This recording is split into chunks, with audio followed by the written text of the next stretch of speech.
Hey everyone, welcome to the Strategies for Paid Campaigns Maximizing ROI course by Simplilearn. Paid campaigns are one of the fastest ways for businesses to reach the right audience, generate leads, increase sales, and grow online. But running ads is not just about spending money on Google, Meta, or social media platforms. The real skill is knowing how to spend that money wisely, track performance, optimize campaigns, and maximize ROI. In this course, we are going to break down paid campaigns in a simple, beginner friendly way so that you can clearly understand how performance marketing works and how brands use it to grow faster. We will begin by understanding what paid campaigns really are, also known as PPC or performance marketing. Then we'll explore why businesses invest in paid advertising, how it helps in brand awareness, lead generation, sales remarketing, and customer conversion. After that, we'll move step by step into important platforms like Google Ads, Meta Ads, and understand how campaigns are planned, created, and optimized. You'll also learn how the conversion funnel works, from awareness and consideration to action, and how different platforms are used at different stages of the customer journey. We will also cover key paid metrics such as impressions, reach frequency, clicks, CTR, CPC, engagement rate, conversion, cost per conversion, revenue, average order value, ROS, and ROI. These metrics will help you understand whether a campaign is performing well or it needs improvement. And the best part is you won't just learn theory, you will also understand practical campaign elements like landing page best practices, tracking codes, UTM parameters, Facebook pixel, and many more. By the end of this course, paid campaigns will no longer feel confusing. You'll have a strong foundation to understand how brands plan digital ads, track user behavior, optimize budgets, and improve campaign results. Before we move on, just a quick info, guys. If you're interested in building a strong career in digital marketing, paid advertising, performance marketing, and marketing analytics, then the Simplilearn's AI-powered digital marketing certificate program is there to help you out, which is in collaboration with SP Jain School of Global Management, and which can be a great opportunity for you. This 5-month live, online, and interactive program is designed to help you master the 3 A's of modern digital marketing, which are AI, automation, and analytics. You are going to learn how to use AI efficiently for marketing related purpose. And also you are going to work on analytics for data driven growth. This program actually covers 50 plus marketing tools including ChatGPT, Canva, SEMrush, Google Analytics 4, Google Ads, Meta, Power BI, MailChimp, and many more. Apart from that, you're also going to attend live masterclasses by SP Jain Global faculty. You're going to learn from industry experts, get mentor-led project support, and also receive access to Meta Blueprint sessions. Plus, learners get a free Meta voucher worth of $99 and Google Ad credits during the SEM module. And along with that, Simplilearn Job Assist Plus provides career support through group mentoring, interview preparation, AI-powered profile optimization, mock interviews, and networking opportunities. So guys, hurry up now and join the course. The course link is mentioned in the description box. Now, before we move ahead, just a quick quiz to test your knowledge. Which metric helps advertiser understand the return generated from ad spend? And your options are CTR, CPC, ROS, or impression. Please mention your answers in the comment section below. So yes, you will I will show you the platform. How does that look after how does the platform look like, how does a dashboard look like? So we will go through that as well, but because today is our first session, we'll first clear all the basics. Okay, so what exactly is paid campaign or paid marketing? Okay, so there are very how should I say, in digital marketing there are many terminologies for this particular part of digital marketing, which we call as paid campaign. What I'll do is I'll open my Word doc as well along with it, so we can make some quick, short notes. So now paid campaigns, guys, we call, I mean, either you can call them paid campaigns, you can call them PPC, you can also call them performance marketing. Okay, I mean, people use different terminologies, but basically, what exactly is this? Wherever you see some ads running, okay, where I mean you see some ads, when you're watching some video on YouTube, you see some ads that pop up which you can skip, sometime you can't skip. When you're scrolling on Instagram, you'll come across a lot of posts again, that which you can skip, which you can't skip, like at least you'll have to go through it. So all this ads that you see on different platform, whether it's YouTube, whether it's Instagram, whether it's Google, whether it's Amazon, all of them are part of performance marketing or paid campaigns. So the person who works under this department are those who run ads on all of this platform. Okay, so I mean, see guys, you don't have to mug up the terminologies. Even if you understand what it means, and if even if you explain things in your own word, that is very fine. And at least in this industry, no one expect you to mug up things. Okay, you should just know the concept and explain it in your own words. That would work. Okay, so when I talk about paid campaign or performance marketing or PPC, it's nothing but all the ads that you see running. Okay, and you might see everywhere. Okay, with respect to the online media out there. Okay, now this is one of the most, how should I say, right now if I have to talk, this department is one of the most highest paying department and one of the most growing department. Why is that so? Because this is the only way for a business to quickly grow. Like if any business want to grow quickly, uh, one of the way they can do it is with the help of performance marketing. Okay, so like we have social media organic, where you do some posting on social media. It won't grow your business very quickly. Ideally, you have SEO, where you try to rank your website organically on the search engine. Even that would take time. But performance marketing is that department, or paid campaign is that part where you can quickly grow your business. You can run some ads, the person will see the ads, they'll click on it. If they're interested, they will get converted, and hence you would see nowadays a lot of openings coming for performance marketing. Performance marketing has been popular before COVID as well, but post COVID people understood the importance of online marketing and all, right? So I have, like, I kind of vouch for this particular department, because as I said, one of the way people will keep on doing performance marketing is that's one of the quickest way to grow your business. Okay, no nonsense, I'm not talking about awareness and all of that. Yes, it will help you with awareness and all as well, with this, but with overall, with respect to business, whether you want to do awareness, whether you want some leads, whether you want some sales, this is one of the quickest way to do it. Okay, so hence brands spend a lot of money on it. Or if you would go to any startup, okay, you would see brand, when they talk marketing, it's digital marketing. Like let's say it's 90 80 20, 80 digital, 20 offline. And even in that 80% of digital, your 70% is performance marketing, 10% they might be doing some social and SEO. Correct. So that's the importance of performance marketing. With respect to the department, how much does the department pay? As I said, this is one of the highest paying department. I've known for the last 7 years. If you're working with SEO department, if you're working with social media, I still think this department pays you really great, because, as I said, you are growing their business, right? So the client are happy to pay those people who are providing this kind of services.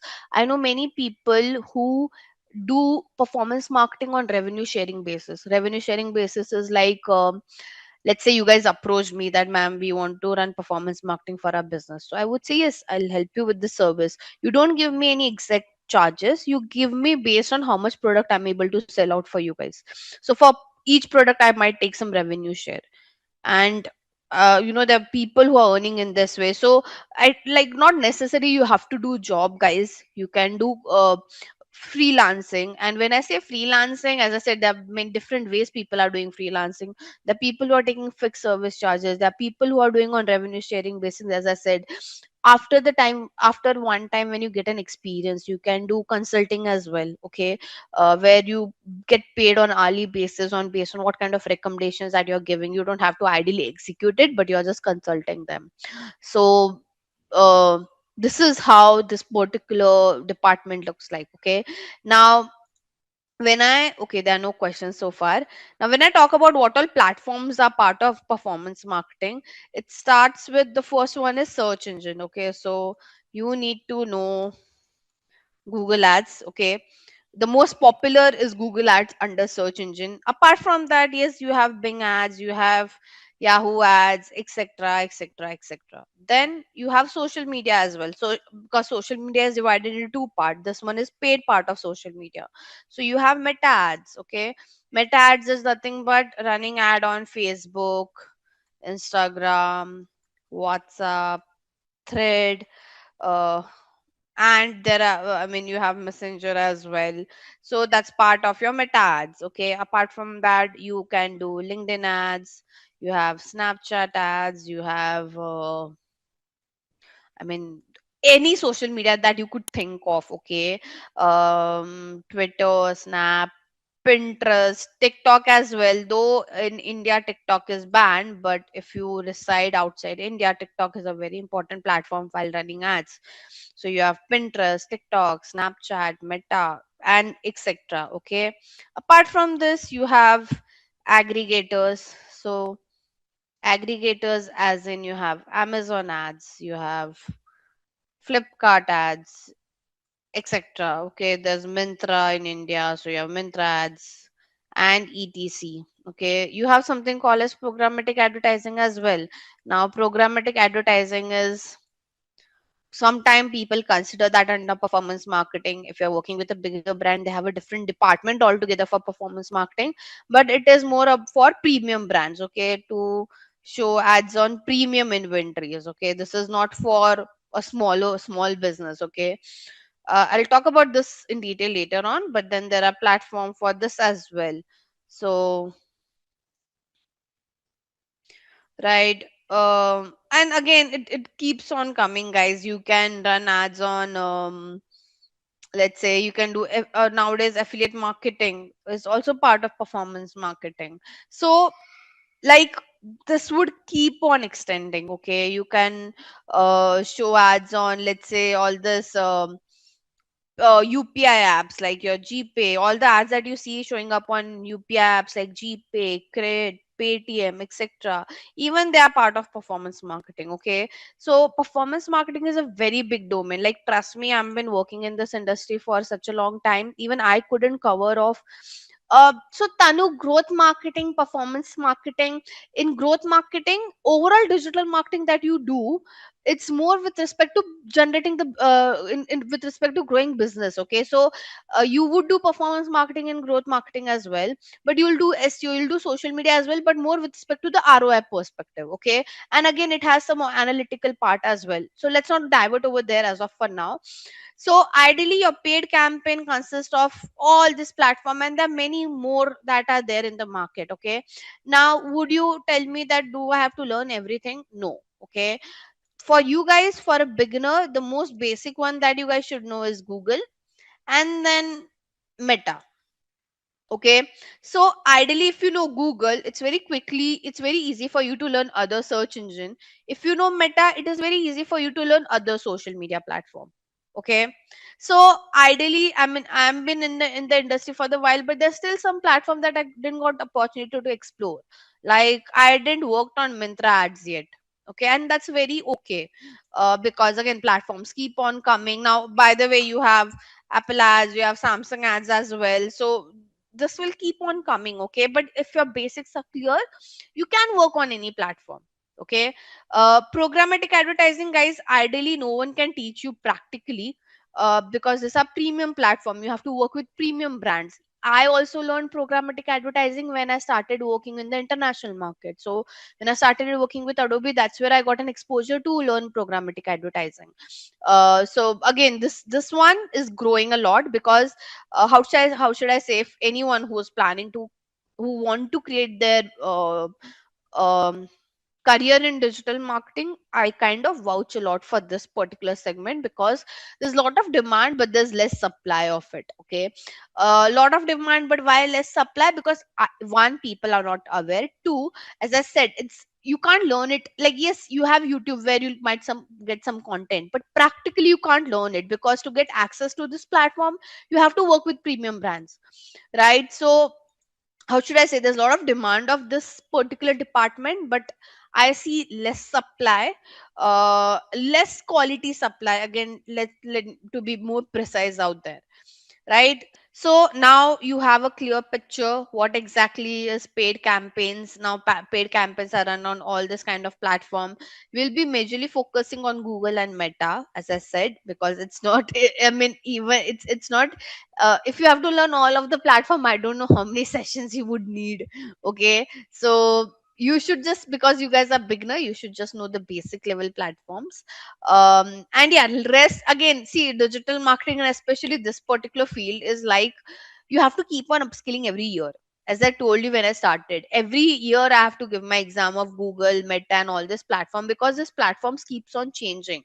So what I learned, so even I did my digital marketing program very, I mean, it's been years now, but what I learned at that time and what I'm doing right now is not exactly the same. I had to upskill every year because the platforms keeps on changing. If the platform keeps on changing, you have to give exams every year. So how should I say, every year you might have to give it, you might not, if you're working with a bigger brand, for sure you'll have to give the exams. Okay, I hope it makes sense, everyone. So you have to constantly keep yourself upskilling in it. uh, you would just learn the basics from us, and then rest it's up to you guys, that you have to keep on going, you have to keep on upskilling. I'll help you out, I'll help you guys out with some platform as well, where you can go and do some self learning. Okay, so I think we can now get started with the main picture of uh, paid campaigns. Okay, let's go back to our PPT. So we will keep on switching between our Word doc, between our PPT, and then I'll take you to the platform as well. Okay, okay. So guys, let's go with the main part. So I think I've already explained you what is paid campaigns. Okay, now why people do paid campaign, I have explained this to you in a very simple term.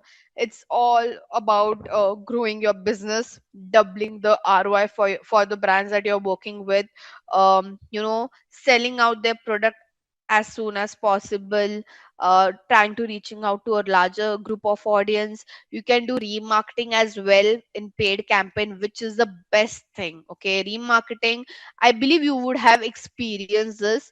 So there are times when you're scrolling on Amazon, okay, let's say, and you added some product to the cart, but you didn't end up buying it. Now wherever you would go, let's say you're reading an article, you will see the same products which have been shown to, that you added to the cart. Or let's say you're scrolling on Instagram, it will show you the same product that you just added to the cart but you didn't purchase. Now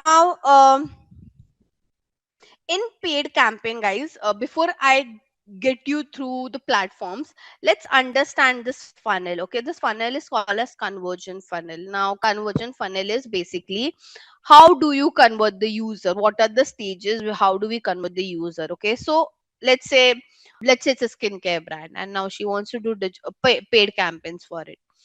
So her strategy is ideally decided based on the conversion funnel. So what this conversion funnel indicates is that obviously you're a new brand, so ideally you can't to push those people to buy your product. You'll have to start with awareness. Awareness is you have to reach out to as many people as possible. Okay, then once you reach out to as many people as possible, out of those people some of them might get have little bit of interest in your brand. Later on they will consider your brand, consider as in, like, let's say have, like, out of 5 option, one of the option for them to buy the skincare product would be from your brand, and lastly they buy your product. Okay, so when we do whenever we run paid campaign, we follow this strategy. How? Okay, so let's say whenever we want to do awareness, we do awareness with help of Meta and YouTube, because it has video content, right? So people like watching video content. Video content gives a lot of awareness and it is very cheaper. But when I want people to buy my product, when I want to generate that end ROI, what I do, I run search ads. What are search ads? See this. So when I search for health insurance, okay, let's say I want to buy health insurance. Can you see the sponsored results by ICICI Lombard? These are all ads. Okay, this websites are not ranking organically; they are running ads. So when I want people to purchase directly, I run such kind of search ads. So hence, understanding this conversion funnel is very important, because, as I said, there are so many platforms where you can run ad. You have to find out which platforms will set well at which stage of funnel. Because we have so many platforms, we bifurcate, we try to divide them, that okay, I'll use Meta for awareness, but I'll use Google for conversion, right? Even the communication changes, right? Probably at an awareness stage, the ad that I would run will educate you on skincare. Okay, but at the action stage, my advertising communication would be more with respect to discountings or offers, correct? So based on the conversion funnel, your platform changes, your communication changes, the products that you push, that also gets changed. So this is more part of strategy, I would say. For a beginner, they don't have to look into the strategy part, because you guys are just joining this particular industry, but you should at least know what is the conversion funnel. In simple term, this is upper funnel, this both are middle funnel, and this is lower funnel. Okay, upper funnel, as I mentioned, you are doing more with respect to generating that awareness and interest. Middle funnel is all about consideration, and lastly lower funnel, which is action, is more about asking them to buy your product. Okay. Now ideally, um there's one strategy, okay, that we follow. So uh, see, all of this we don't do theoretically, we use, as I said, because it's all about numbers, we use platform like Google Analytic and Adobe Analytic, where we track the user end to end. When I say when we track user end to end, you, let's say when you visit a home page of a brand, till your add to cart or till your payment gateway page, you do get tracked, and based on that we decide, okay, what kind of ads we need to show to you guys. So it's very personalized, guys. All the ads, most of the ads that you guys see are very personalized based on what actions you have taken. Okay, randomly no one would show ads to you guys. Okay. Now let's start and understand the first platform, which is Google Ads. Okay, so I won't bore you guys further, but before I start with the platform, guys, we should understand some important metrics. Okay, important metrics is nothing but,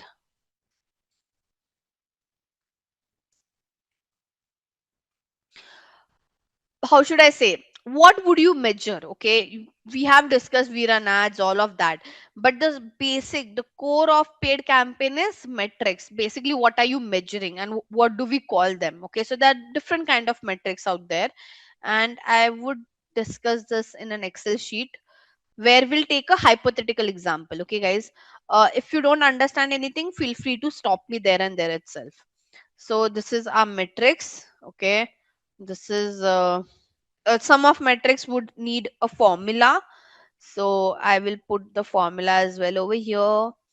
And yeah, we can get started, and here I'll write the conversion funnel, because as I said, the metrics also changes based on the conversion funnel. So let me just note down the metrics over here: impression, reach, frequency,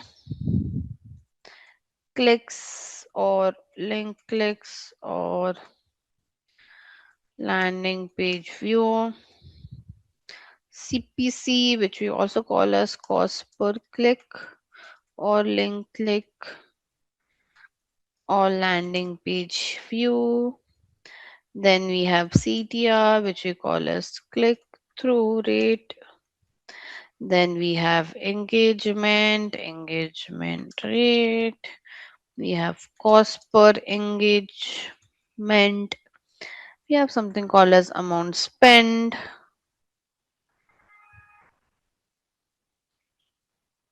So these are important metrics that you guys should know. Okay. There's also something called as, wait,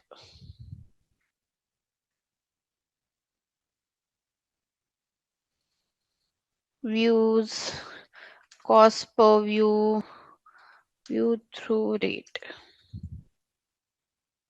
which we also call as VTR,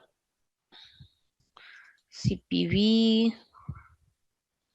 Then we have something called as conversion result. Hmm. Cost per conversion or cost per sale, sorry, result. And then we have conversion rate or result rate, or then we have revenue. We have AOV, which we call as average order value. Guys, I'm just noting it down for you guys first. Return on ad spend. Okay. So now this, I'll just write for each conversion funnel Which one is considered? This one is for your awareness. The first thing is impression, guys. Okay, now what is impression? Impression is nothing but, I'll write an explanation over here. Okay, so number of time the users see the ad. Okay, number of times the ad has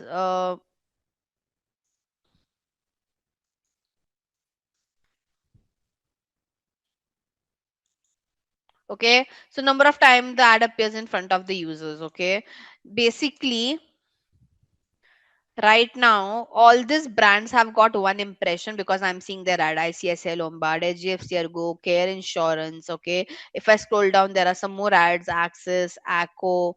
Correct. So impression is nothing but number of time a user sees your ad. Okay, then what is reach? Reach is unique users who saw the ad. So this is nothing but count of unique users who saw the ad. Okay, what's the difference between both, guys? Okay, so let's say now I will refresh this page again. Okay, I'm seeing this ad of like ICSI Lombard second time. Correct. First time I saw when I searched for health insurance. Second time when I refresh, I'm seeing ICSI Lombard's ad. So now ICSI Lombard has got two impression because two time I've seen the ad, but the reach is only one because I'm one unique user. Does that make sense, guys? Yes, no?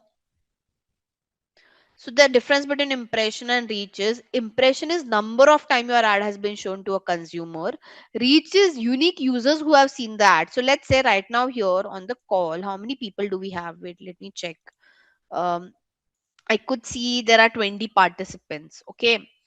Now imagine all 20 of you guys have seen the ad. My reach would be 20 because it's each one of you.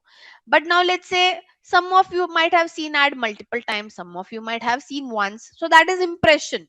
Where we get one more metric, which is what we call as frequency. Okay, frequency is nothing. So now these numbers are very, by the way, just let's understand one more important thing over here. Okay, reach and impression can be equal. Okay, but but reach can never be more than impression. Okay, so this thing it's very important to know. So your reach and impression number can be equal. Okay, your, I'll write three conditions over here. Your impression can be greater than reach because, as I said, like my, if the impression is 10 and reaches 1, that means one person has seen ad 10 times. Okay, but it can't be it can't be vice versa. Your reach can never be more than impressions. Okay, so you would never see reach 10 and impression 1. That's not possible. Only no, when you say reach 10, that means at least impression should also be 10. So anytime when you're running ads and you see such kind of data, that means there's some wrong tracking happening on your website. So usually we see such kind of misalignment when there's some problem with the tracking. Okay, but as I said, your reach and impression number can be equal. Your impression can be greater than reach, as I said, because one user can see ad multiple time, but it can't be vice versa, that your reach is higher than impression.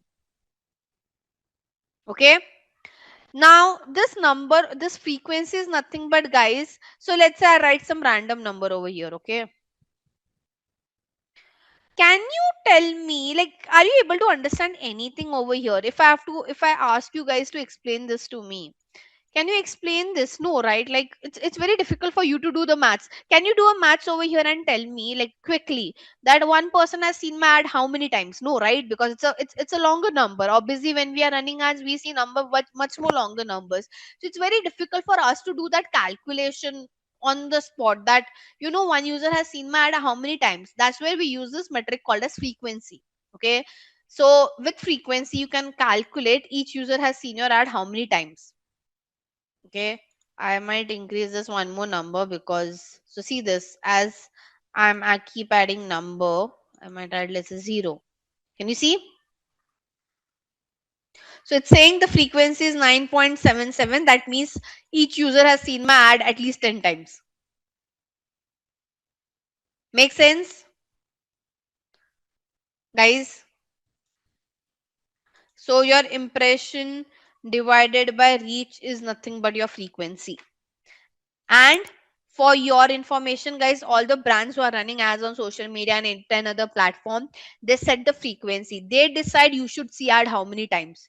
Those again, as I mentioned, randomly no brand would bombard ads to you guys because they are getting charged for it by the platform, right? So imagine all these brands who run paid campaign, they have to give money to the platform where they're showing the ads. They have to give money to people like me as well who run ads for them. So they're paying money twice. So now obviously they won't just blindly spend their money, right? So they set a frequency. They choose at the back end that a user should see my ad how many times. I hope I'm clear. A decent frequency is 3 to 4 times a week. This is a decent frequency. Obviously you have to go aggressive. You have some sale coming up which will end in one day sale, end of season sale, whatever, Black Friday.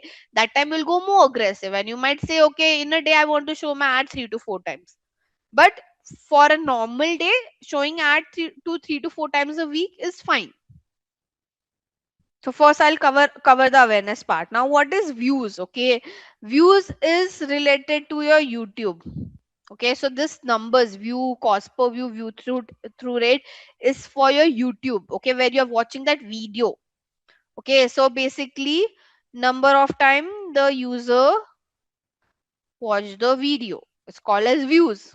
Okay, cost per view is basically how much the brand has to pay for each view. Okay, so again I'll write some random numbers over here. Let's say we have got 1,000 views.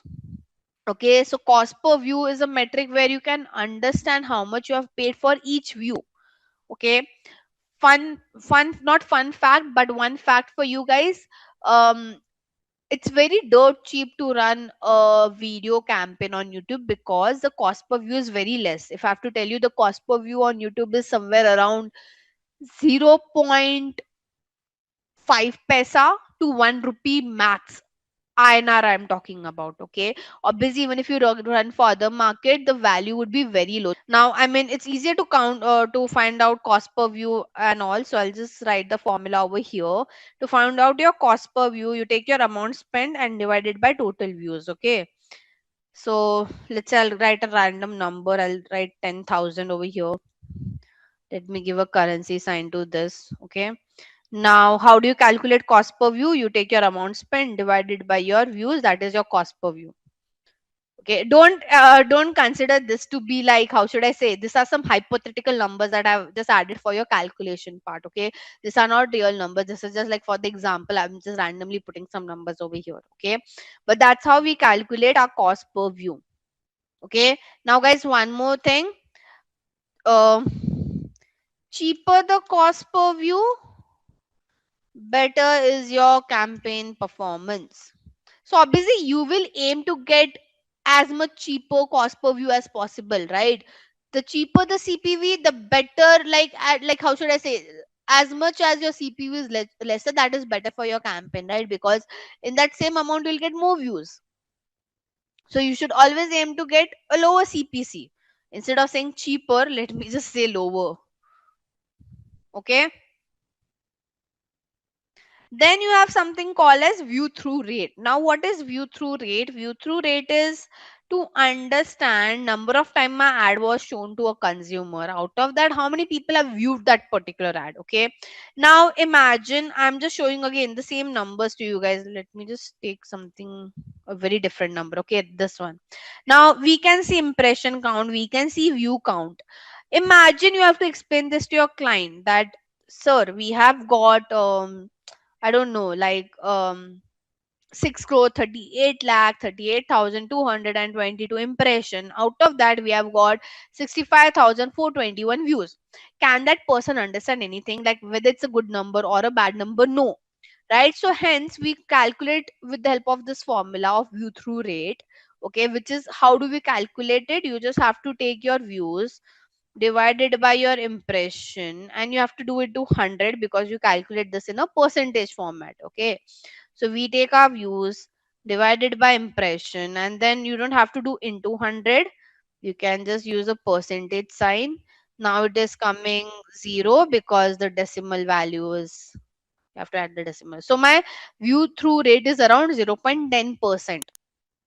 Okay, so higher the VTR, better is campaign performance. Okay, now right now it's very poor. If you see the number, 0.10% is like there's so many people who have seen the ad, but only lesser people have viewed that particular video. So your goal always should be to decrease your CPV and to increase your VTR. Now if I put one more number over here, my VTR would obviously increase. So that's what we have under awareness. Awareness, impression, reach, frequency, views, cost per view, view through rate. Okay. I've just wrote whatever important things you should know. If you want at the end, you guys can click a screenshot, or I can copy paste the content and put it in the chat as well. Okay. Don't worry. And you have the recording, so you can go through it again. Now, let's go to consideration. Consideration is nothing but now the person knows your brand. Now they're at the stage of, let's say, I want to buy a face wash. Okay, so let's say I was facing some issue with acne. I was doing a research that what is good for acne treatment, so and so. So that's when I was at an awareness stage. Now I have figured out what are the good, I have shortlisted 4 to 5 brands which are good for acne control. So that's what we call as consideration stage. Now in that consideration stage, the user is also considering your brand over there. Okay, now for consideration stage, guys, these are the metrics that we look after. It's better to color code so you guys can understand it in a better way. So what do I mean by click? Okay, click and link click. Like click is, even if you click anywhere on the ad, is called as click. So right now I'm seeing this ad by NCSC Lombard, right? Even if I click on this picture, it's called as click. If I click here, it is also called as click. Okay. So click doesn't assure you that the person visited your page. Okay. Now what is link click? Link click is you're clicking on link.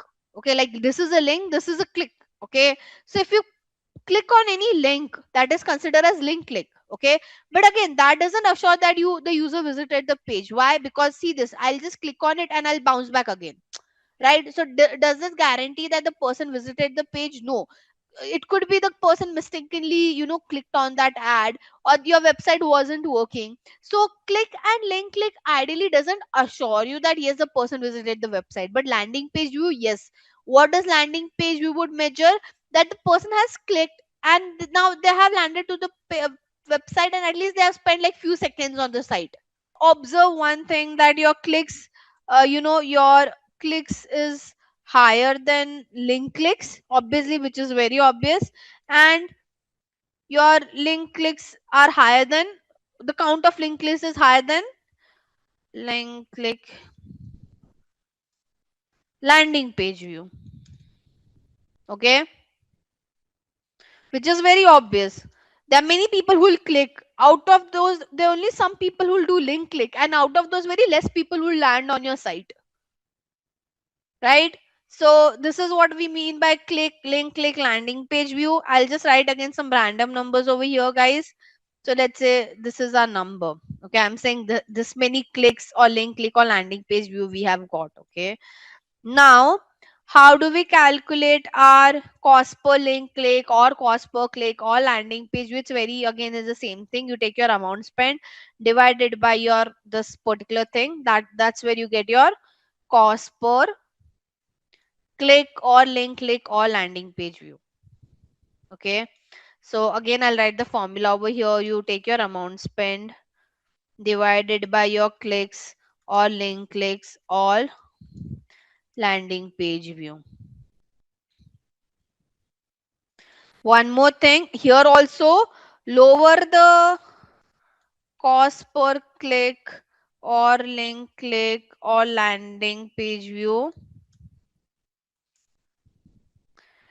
better is your campaign performance. Ideally, you should always aim to decrease this number, right? The cheaper you get, the better it is what we are trying to say. Make sense? Then you have again, click through rate is like your VTR. If you show this number to your client, we got so many impression, we got only this many clicks, it's very difficult to understand that. Good, obviously we can see the number is not that great, but when you convert into percentage, it's easier to understand for that person. Okay, and even when we present, we don't show them impression and clicks number, we just tell them what is my CTR in percentage format, so it's very easy for the other person to understand it. Okay, and again, how do you calculate it?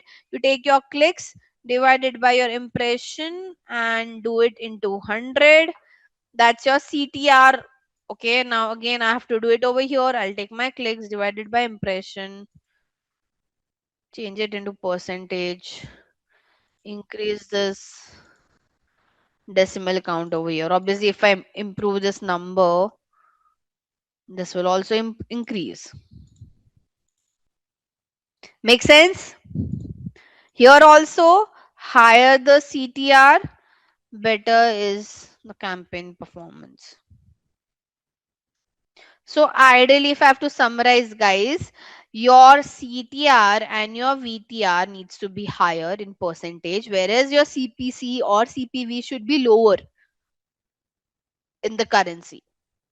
Now we have engagement rate and cost per engagement. By the way, this is only for your social media. Okay, this is not for your search engine, because search engine doesn't have engagement kind of thing. Okay, now we all, engagement is nothing but, guys, your, sum of like, comment, share, etc, etc, etc on any of your social media post.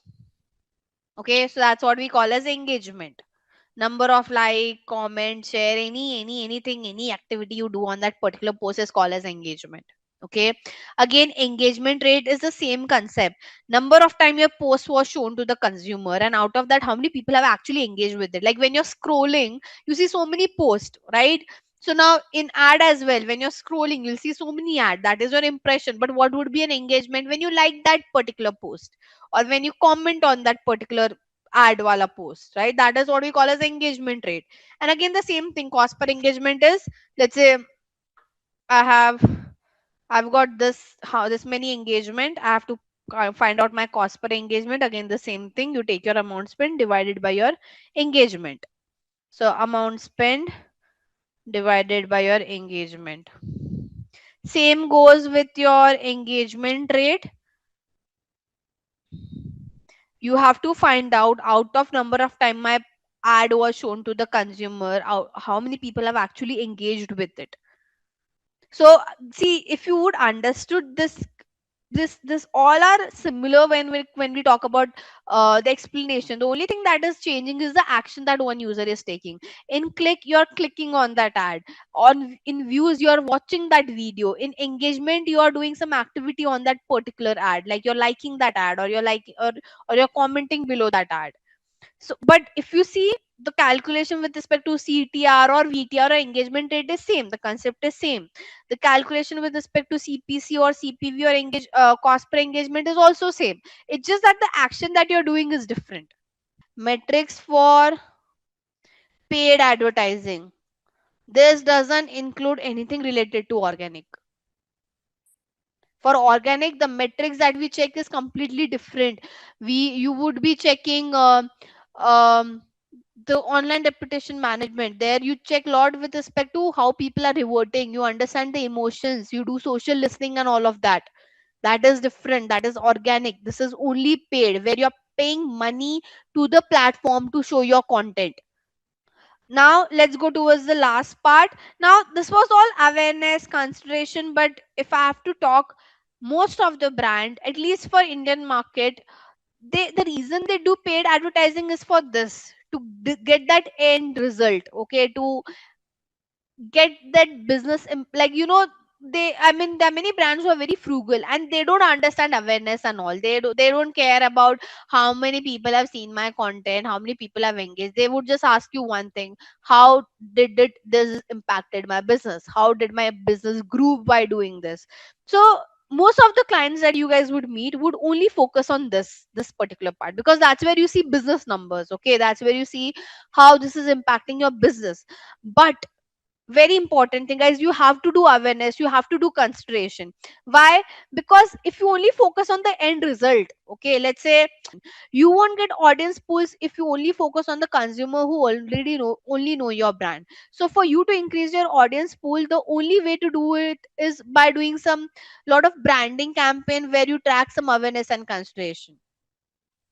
Okay, so I mean, it's very difficult for many brands to understand this, and they regret later if they don't do it.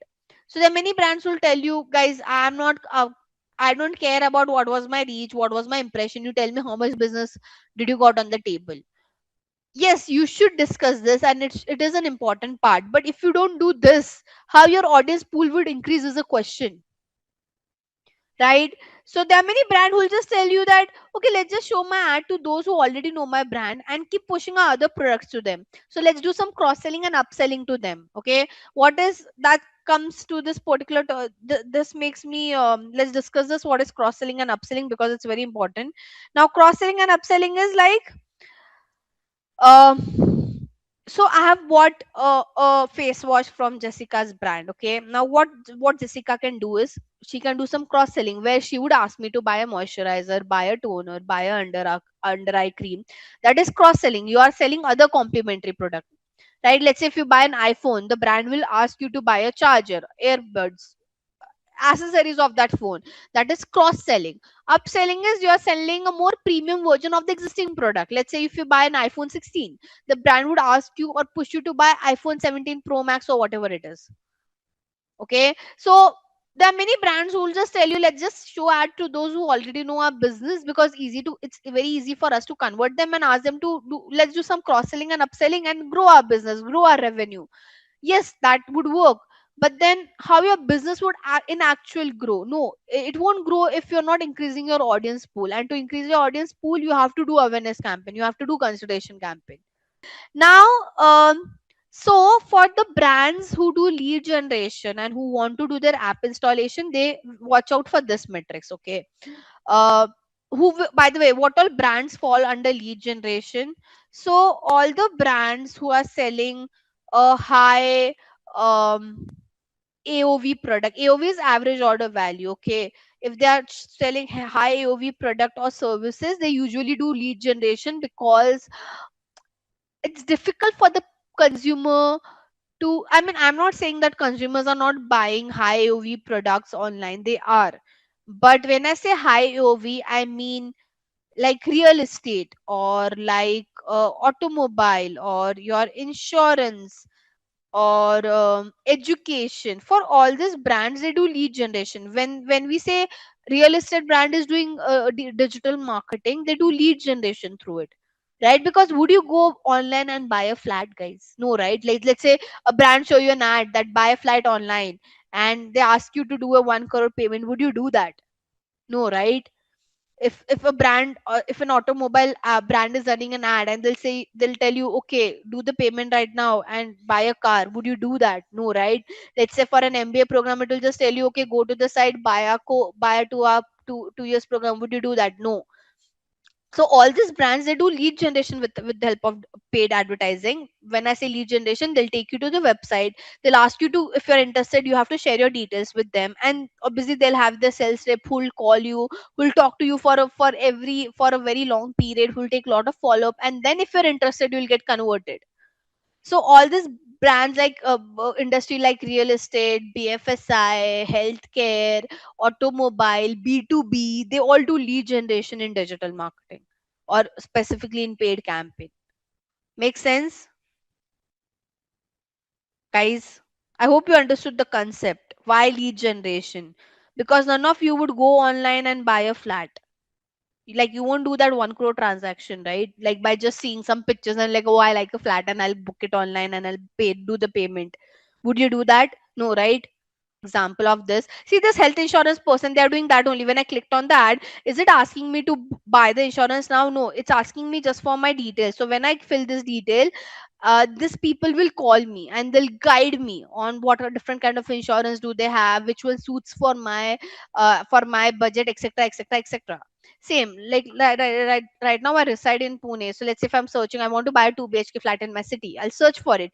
Can you see Godrej property, Godrej brand is running an ad, a search ad. If I click on it, it will ask me, can you see inquire now, and here I have to give my details. They will call me, the sales rep would call me, they'll do some offline schedule, and then I'll convert. But so all these people who call you, all those brands who call you, guys, the leads that they get is from paid campaign. So that's what we have. I mean, so all the brands who are doing lead generation, they look after the stream metrics, even app install. Now it's very obvious the brands who have an app, they can only do app install campaign. Okay, not every other brand can do an app install campaign. But what exact? So hence I've mentioned over here result slash lead slash sale. Right. So when I say conversion or result, it is very different from brand to brand. For many brands, a conversion or a result would be that yes, the person went on the site and they gave their details. For many brands, a conversion would be yes, they went on the site and they bought the product. For many brands, a conversion would be they installed the app. So the meaning of conversion or results keep on changing from brand to brand. There's no standard definition for it. Okay. So again, the same concept. Basically, conversion is nothing but out of the number of people who saw the ad, and then some of them who clicked on that ad, how many people actually got converted. Basically, how many people took that end action that you wanted them to take. Okay, so how many user took the end final action that you wanted to that you wanted them to take on your site. Okay. So let's say out of how many clicks did we got? 1,21,111 clicks. Let's say we got around 411 conversion. So again, the same concept, cost per conversion is where you take your spend divided by this. That is your cost per conversion. If I might just say only 40 people got converted, right? So your amount spent divided by total conversion is my cost per conversion. Again, you have to aim that lower the cost per conversion, better is for your campaign, so that in the same amount you'll get more conversion. Better is your campaign performance. Okay, then same conversion rate, it's for this is now to understand out of the number of people who clicked on my ad and landed to the my site, how many percentage of people ideally got converted. Okay, so again, how do you calculate this? You take your conversion divided by your clicks now, and then you have to do into 100. So I won't do into 100, I'll just do it in. So 0.03% only people got converted. So you take your conversion divided by your total clicks and then do into 100. Again, higher the conversion rate, better is your campaign performance. Okay, I hope I'm clear. So this is what brands who do lead generation and app install track. They always want that the conversion rate increases, because if conversion rate would increase, more people are getting converted, and that automatically drops your cost per conversion as well. Now for sales, okay, so for all, when I say this is for all your e-commerce brand. Okay, any brand who's selling online, when I say saying selling online, people can go and buy the product online. For them, they track this number. Okay, for them, yes, they also check how many people bought the product, but more than how many people bought the product, for them these numbers are very important. Okay, starting with revenue. So revenue is nothing but sum of price of all the product that got sold. Okay, basically, let's say you have imagine you have got 40 conversion. Okay, imagine, let's consider this for Jessica only. Okay, Jessica has got 40 people, she has got 40 purchase on her site. Okay, now imagine she's just selling face wash online. Okay, and each her face price of her face wash is around 500. Okay, so her average order value is 500. Let's say that's the average price. So what would be her revenue would be very simple: the price of that product into the number of purchase that she has got. So that is what we call as revenue. Okay, revenue is nothing but if you sum all the prices of the products that got sold, that is a revenue. Correct? I hope I'm clear, guys. So revenue, the brand would want to see how much revenue they're able to generate. They'll also check their average order value because they want to know consumers are buying what kind of products. Okay, with average order value you understand the trend. Are people buying my cheaper product or they are buying more expensive product from my site? Okay, so how should I say, ideally if your AOV is high, your revenue is also high. Imagine the face wash that Jessica is selling is for around 3000. Okay, so obviously her revenue would also increase automatically, right? Let's say on an average the starting price on her website is for 3000, whether it's a face wash, whether it's any product, any skincare product. So don't won't that automatically impact her revenue as well? Let's say instead of 500 I make it 3000. See, the revenue automatically got jumped. Correct? So the brand would want to see how much revenue they're able to generate. The brand would also want to see the average order value. That gives you an understanding that people are buying what sort of product. Are they buying cheaper product, mid-range product, high-range product? So accordingly you can do some cross-selling, upselling to them. Let's say you find out some consumer who are buying very premium products from you guys, so you will only push them some other premium products that you guys have, right? So basically this is to more understand the user pattern on your site. Okay, like this is happening. If you might have heard this, right? At least the people who are residing in India, they are like all the quick commerce that have emerged in India, like Zepto, Blinkit and all. You would have seen they are doing this thing called as dark pattern, where they're checking, like, for each person the price is coming very different. They're tracking what kind of product you're buying, and based on that the pricing is also changing for person to person, right? So all this brand, they track your user behavior on the site, and based on that they will do some cross selling, upselling to you guys. Okay, so always observe that. Now, return on ad spend, this is the most important metric for any e-commerce brand, guys. um, because this will tell you how much profitability did the brand generated by running that, how profitable it was for them to run an ad. Okay, and to calculate this, what they do is they take the revenue, okay, and they divide it by this spend. This is what we call as return on ad spend. Okay, so basically, let me just write it down over here. Revenue divided by total spend is your OS. So you might have heard this term, right? I need 1x return, I need 2x return, I need 10x return, right? It's the same thing. So basically, what this is trying to tell you, like, after you have just spent 10,000, but you have got a business of 1,20,000, which is nothing but 12x of return. And the brand for them, like all the e-commerce brand, they won't tell you that, oh, go blindly spend my money. No, they'll give you a target, they'll give you a return of ad spend target, that at least whatever ads you're running, we need a basic return of ad spend of 5x or 10x or whatever they want. Make sense? And trust me, after that, they also calculate one more thing called as POS, profit of ad spend. Now, in profit of ad spend, what they do, they also, so when they talk about the spend, they don't just take the advertising spend, they also take how much they have spent on creating that product, how much they are paying for the office space, how much they are paying to the employee. Basically, they want to find out the end profitability. So here, like along with the revenue, apart from total spend, they'll also add the employee cost, office space cost, price of creating the product, everything gets added.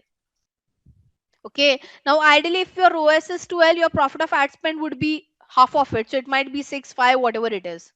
It will be lesser only, right? Because you're adding so much costing, other costing as well. Yep. Starting with, I'll start with the good website. Obviously, it's Maisha by Isha. I'll tell you what makes Maisha by Isha stand apart. Okay, for some of them, it might look very overwhelming. Yes, it is because you have so many products. Okay, but guys, it's e-commerce. Okay, e-commerce. I mean, you go to Myntra, you go to Amazon. That is also in a similar way because they are selling so many products. It will look overcrowded only.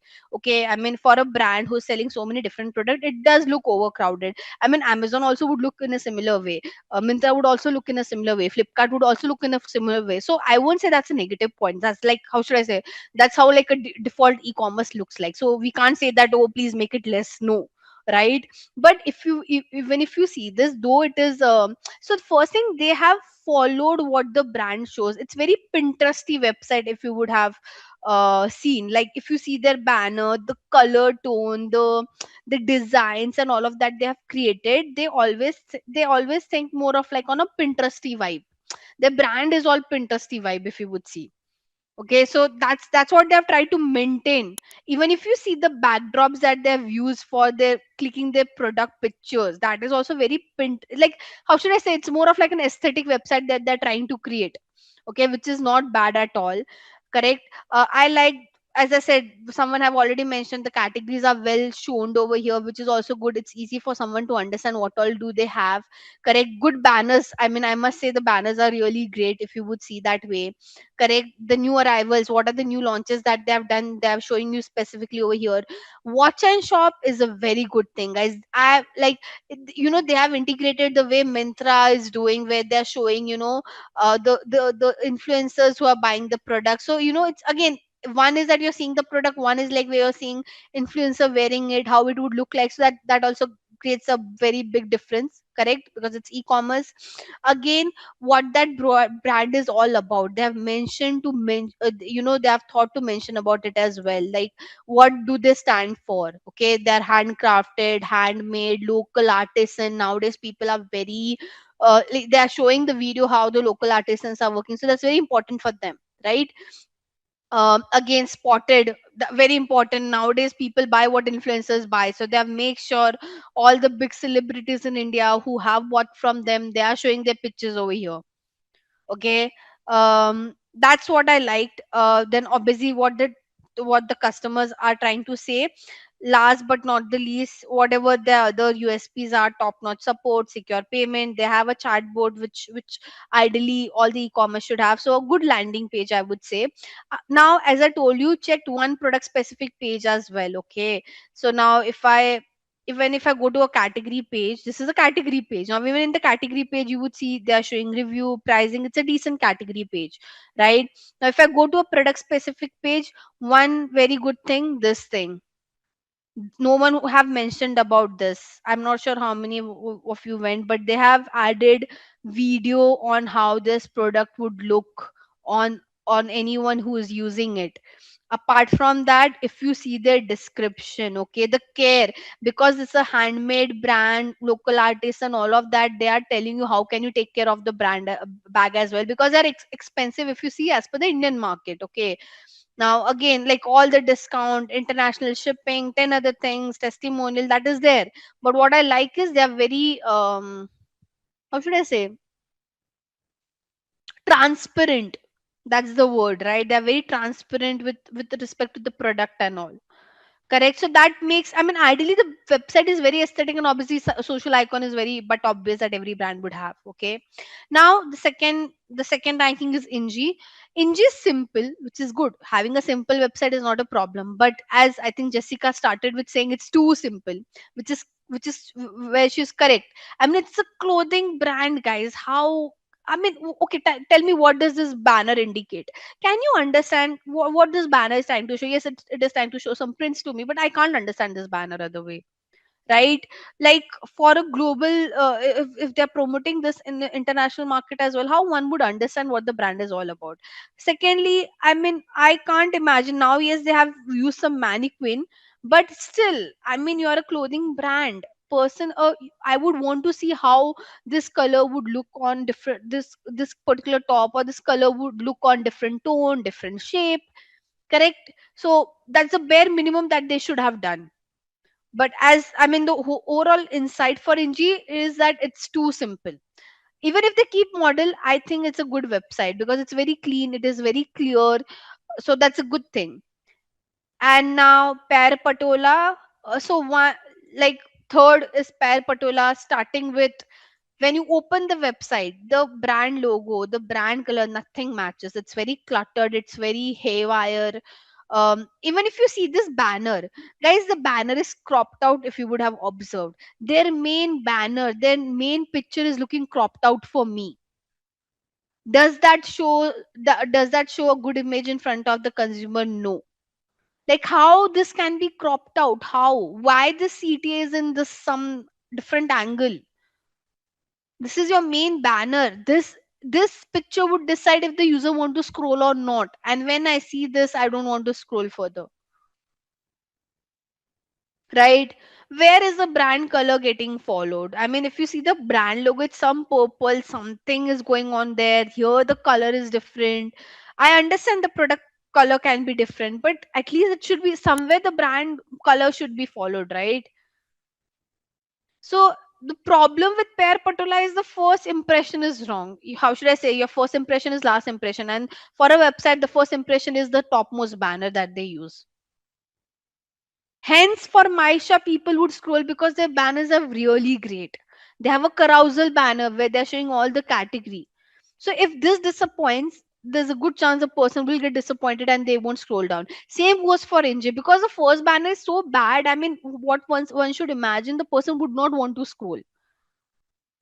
Correct. So this decides do I want to scroll further or not. Right. So yes, they are showing some of their bestseller. Again, this does at least this could have been in purple. If the website logo, main logo is all purple, something that I could see, then it should be followed, right? They are not following it anywhere. Even if you see the background picture is very different. If you would have seen Maisha, they have tried to have a similar kind of background picture. Even that matters because that gives you that, how should I say, similarities on the page. This looks again very haywire, right? Again, no testimonial, no videos, nothing. It's just plain product pictures which have been dumped. So you have to guide them. Okay, this should be here. This is how the this color should would might go well. This font size would might go well. Okay. Um, Now again, I think I have mentioned all this pointer, but we'll just reiterate for the very last time. Proper working links very important. CTA again, same thing. Proper website page design, unique content. Like Maisha by Isha's website was different than Pair Patola because they added those reels, they added those celebrity picture. They could have also done that. They could have just added product picture and they would have left out. But again, how does your website stand apart from other websites? Right? So you have to make your content unique. Again, speed very important. Hierarchy is nothing but the way Maisha has categorized the product, right? It's easy to navigate. So easier the navigation, like your navigation should be easy and smooth. The person shouldn't find it difficult to navigate. How should I go to other categories, right? Understanding your customer pulse, the pricing, the videos, again the testimonials that you put. So ideally, even if you check all of this, um, you will create a good decent website. And last but not the least, how easy it is to read your website. Okay, so again, your font size should be big enough to read, right? There shouldn't be overspacing, there shouldn't be underspacing. A clear, ideally clear spacing is something that's been required. You have to follow your color theory, as I mentioned. I mean, Maisha website was all about making it look aesthetic. HDFC was all about following the brand color and the font size. So your font size, font color should be constant ideally. Okay, and it should be user friendly again, as mentioned over here. uh, don't use, like, you can avoid using bright colors on all the places, but as like, imagine SDFC was using red only at some places. It wasn't entirely a red website. Where all did they use red? They used red only for the icon, they used red only for the CTA and their made headline. Rest of the content was in black and white. So it wasn't like they didn't just incorporated red everywhere, right? Otherwise it would have looked too bad. So I hope you guys are able to understand, right? We have discussed all these pointers. It's just that we are just going through from a theory perspective again. Okay. um Now, element, how should I say, for visual hierarchy, um this is something that more than you, the brand would have the UI and UX developer. Okay, so nowadays there are UI and UX developers out there. they usually look after all this, what are the color and contrast they should use, because they would have better aesthetic idea, to be very honest, how the layout should be, text size, where the media should go, ideally symmetry. So bigger brands, they have the UI and UX people out there who look after all of this.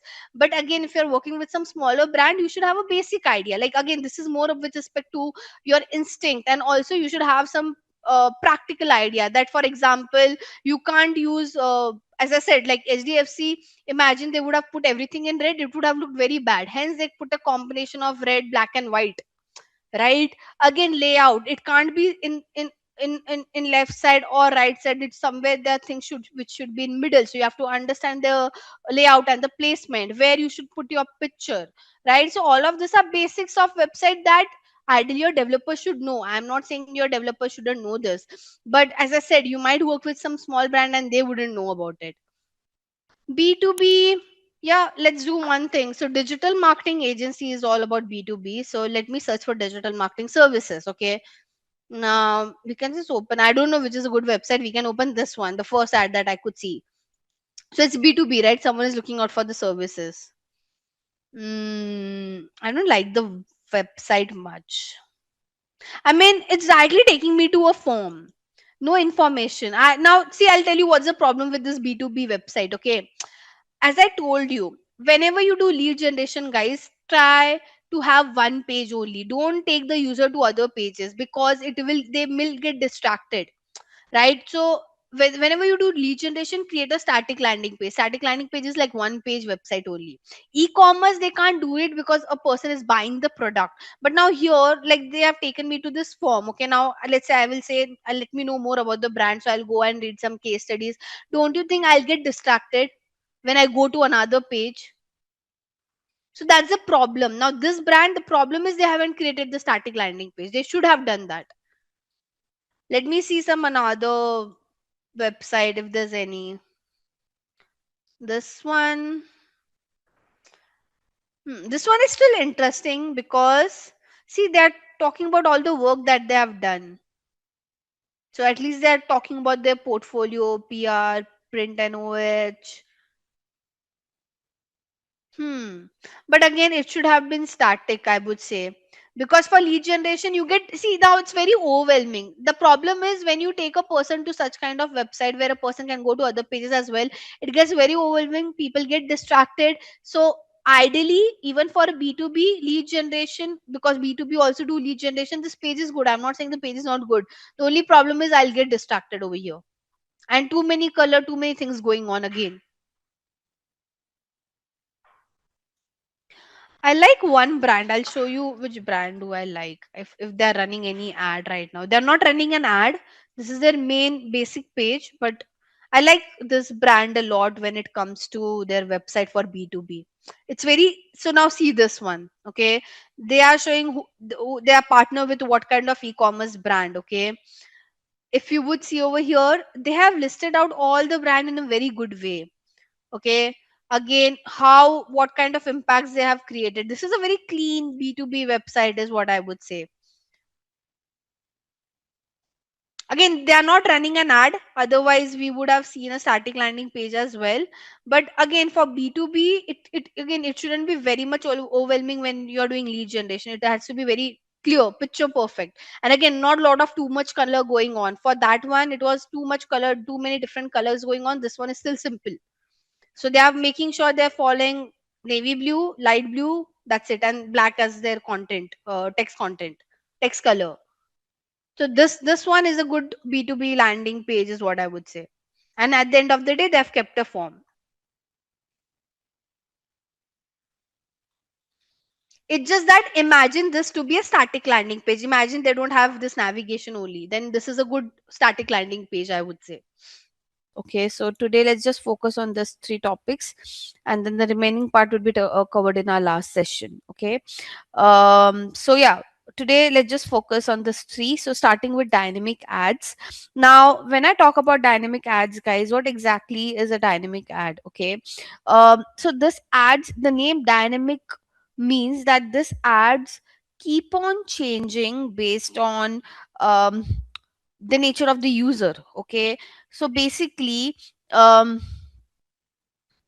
let's say again, you can call dynamic ads as remarketing ad as well. So based on, how should I say, um, the kind of product you check, the kind of category you check for any particular brand, what the kind of details that you check for any brand, okay, based on that, that brand will personalize ad for each of their consumer, and that's why this ad is called as a dynamic ad. Okay. And by the way, I mean, this ad is very popular because as I said, it has product personalization, which is very important. We add with dynamic ad, we do remarketing. If I have to show you a classic example of this would be, so let me see if today I can see any remarketing ads. It will take some time to load. So this is, this all these dynamic ads can be shown on social media platform as well. It also been shown on third party websites and app as well. Right now I'm trying to check if there are some dynamic ads that would appear on third party. This is a third party website, so I'm just trying to see if we can see something on those lines. Let's wait for this to load, but till the time we can cover the other aspects. So yeah, I mean, because you are doing product personalization with dynamic ads and you are doing remarketing, automatically it will improve your convergence, automatically it will improve your sales number. Okay. And it will also enhance your brand value, because um whenever a consumer feel that, the brand is doing some personalization with respect to their creative or copy, that does create a difference.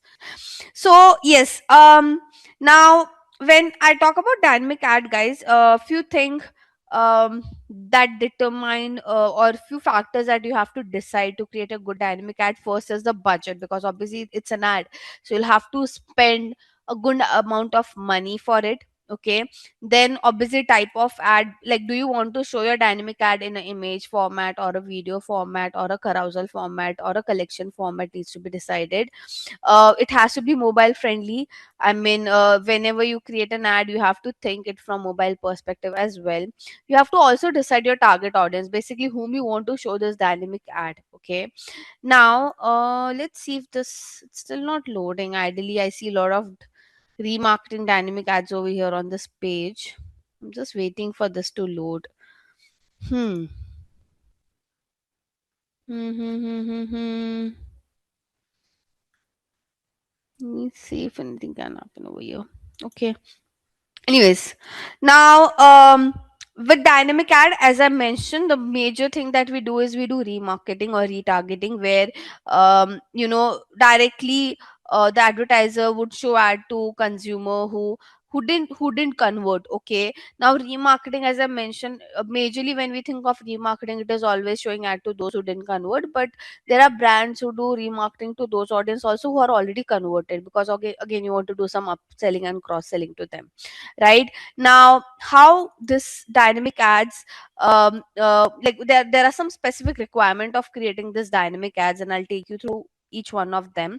So if you want to run this dynamic ads on social media platform like Meta, okay, or any of the Meta platform like your Instagram or Facebook, these three things are required. Okay. Without these three things, you can't run a dynamic ad. This is how your ads manager would look like. Okay. This is the backend where all the bigger brands, they create their campaign on this part. Okay. So by the way, in future, whenever you want to access ads manager, what you can do is you can just log into your Facebook account. Okay. You all would have a Facebook account, and in your Facebook account, towards this opposite side, I mean towards this corner, you would see this ads manager section, and this is where you can access the backend. Now this backend is nothing but, this is where all the big brands create their campaign. Right. So this is where we create the ads, and that's how you see those ads on when you're scrolling on Instagram. Okay. This is the tool where you can create ads that you want to show on Instagram, Facebook, WhatsApp, Thread. Okay. So all the platform which have been owned by Meta, and you want to show ads on those platform, you have to access this ads manager. Any one of you can access it. You just need a Facebook account. As I mentioned, whenever you log into your Facebook account, towards this corner, you'll see an option of ads manager. You just have to tap on it, and it will take you to a backend like this. Okay, I hope I'm clear. So this is what I mean by ads manager. Now, so you to run a dynamic ad, you need ad manager. Apart from this, guys, you need a very important thing called as Facebook Pixel and Facebook Software Development Kit. Now, Facebook Pixel is for website, and your Facebook Software Development Kit is for your app. Okay, now what exactly is this? This are codes which also this ads manager will give you some codes that you need to place on your website. Okay, now why you have to place this code on the website? Because imagine, guys, let's just only talk about Facebook right now. Ignore other platform. Okay, imagine, we'll take the example, launch her website, she has a brand now.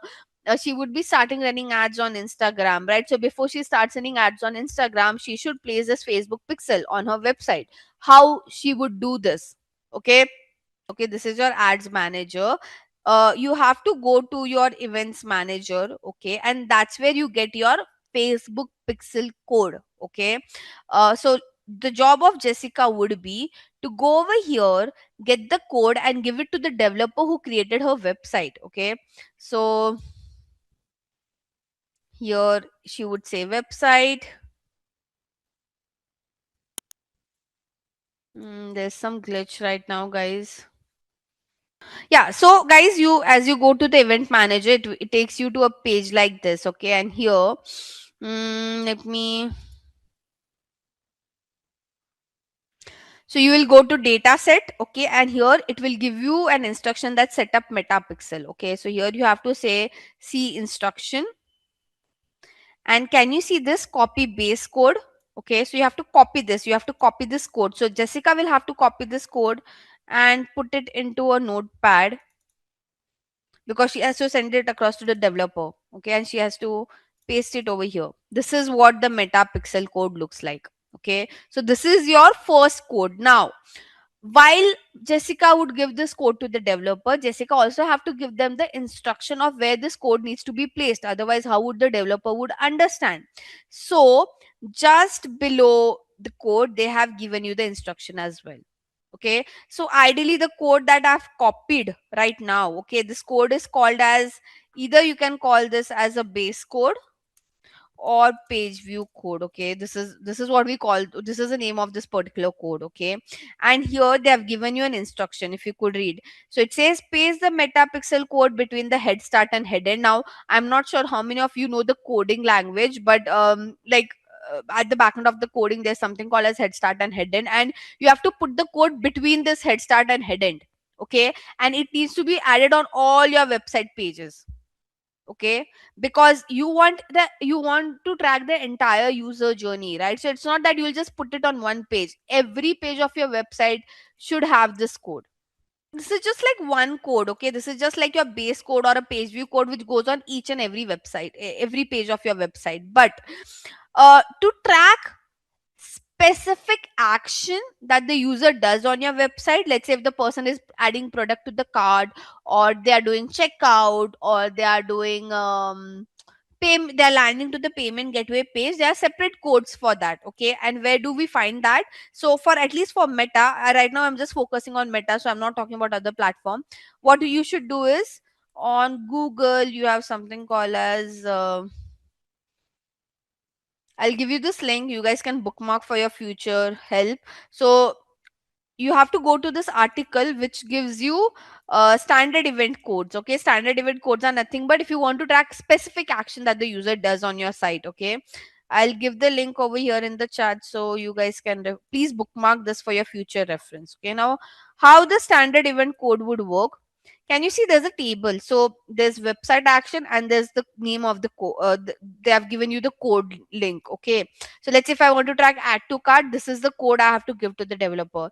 If I want to track add to which, this is how I have to give the code to the developer. But I can't give one line to the developer and ask them to place it. No, this is not how we do it. Okay, so just below this table, they have given you the instruction on how to give this particular code. Okay, for example, Jessica want to track how many people would do add to cart. Okay, how many people from the ad are going to the website and doing add to cart? So what Jessica will have to do, Jessica will have to copy this code. Okay, and on her main code, this is her main code, just below this line of page view, she has to say enter and she has to put this line, and this makes her code. Now this code is not her page view code, but this is her add to cart code. So below this table they have given you the instructions. See this particular part, can you see? So whatever code, whatever things you want to track on your side, you just have to do one thing. You have to come to this site, refer to this table. Let's say now Jessica want to track how many people have bought the product. So she will copy this line, and instead of add to cart, she would put this across. Now here one thing she'll have to change is the currency. Like if she's doing some this website is made for India location, she'll have to keep it INR. If this is for US, she'll have to write USD. So currency is something that she'll have to tweak.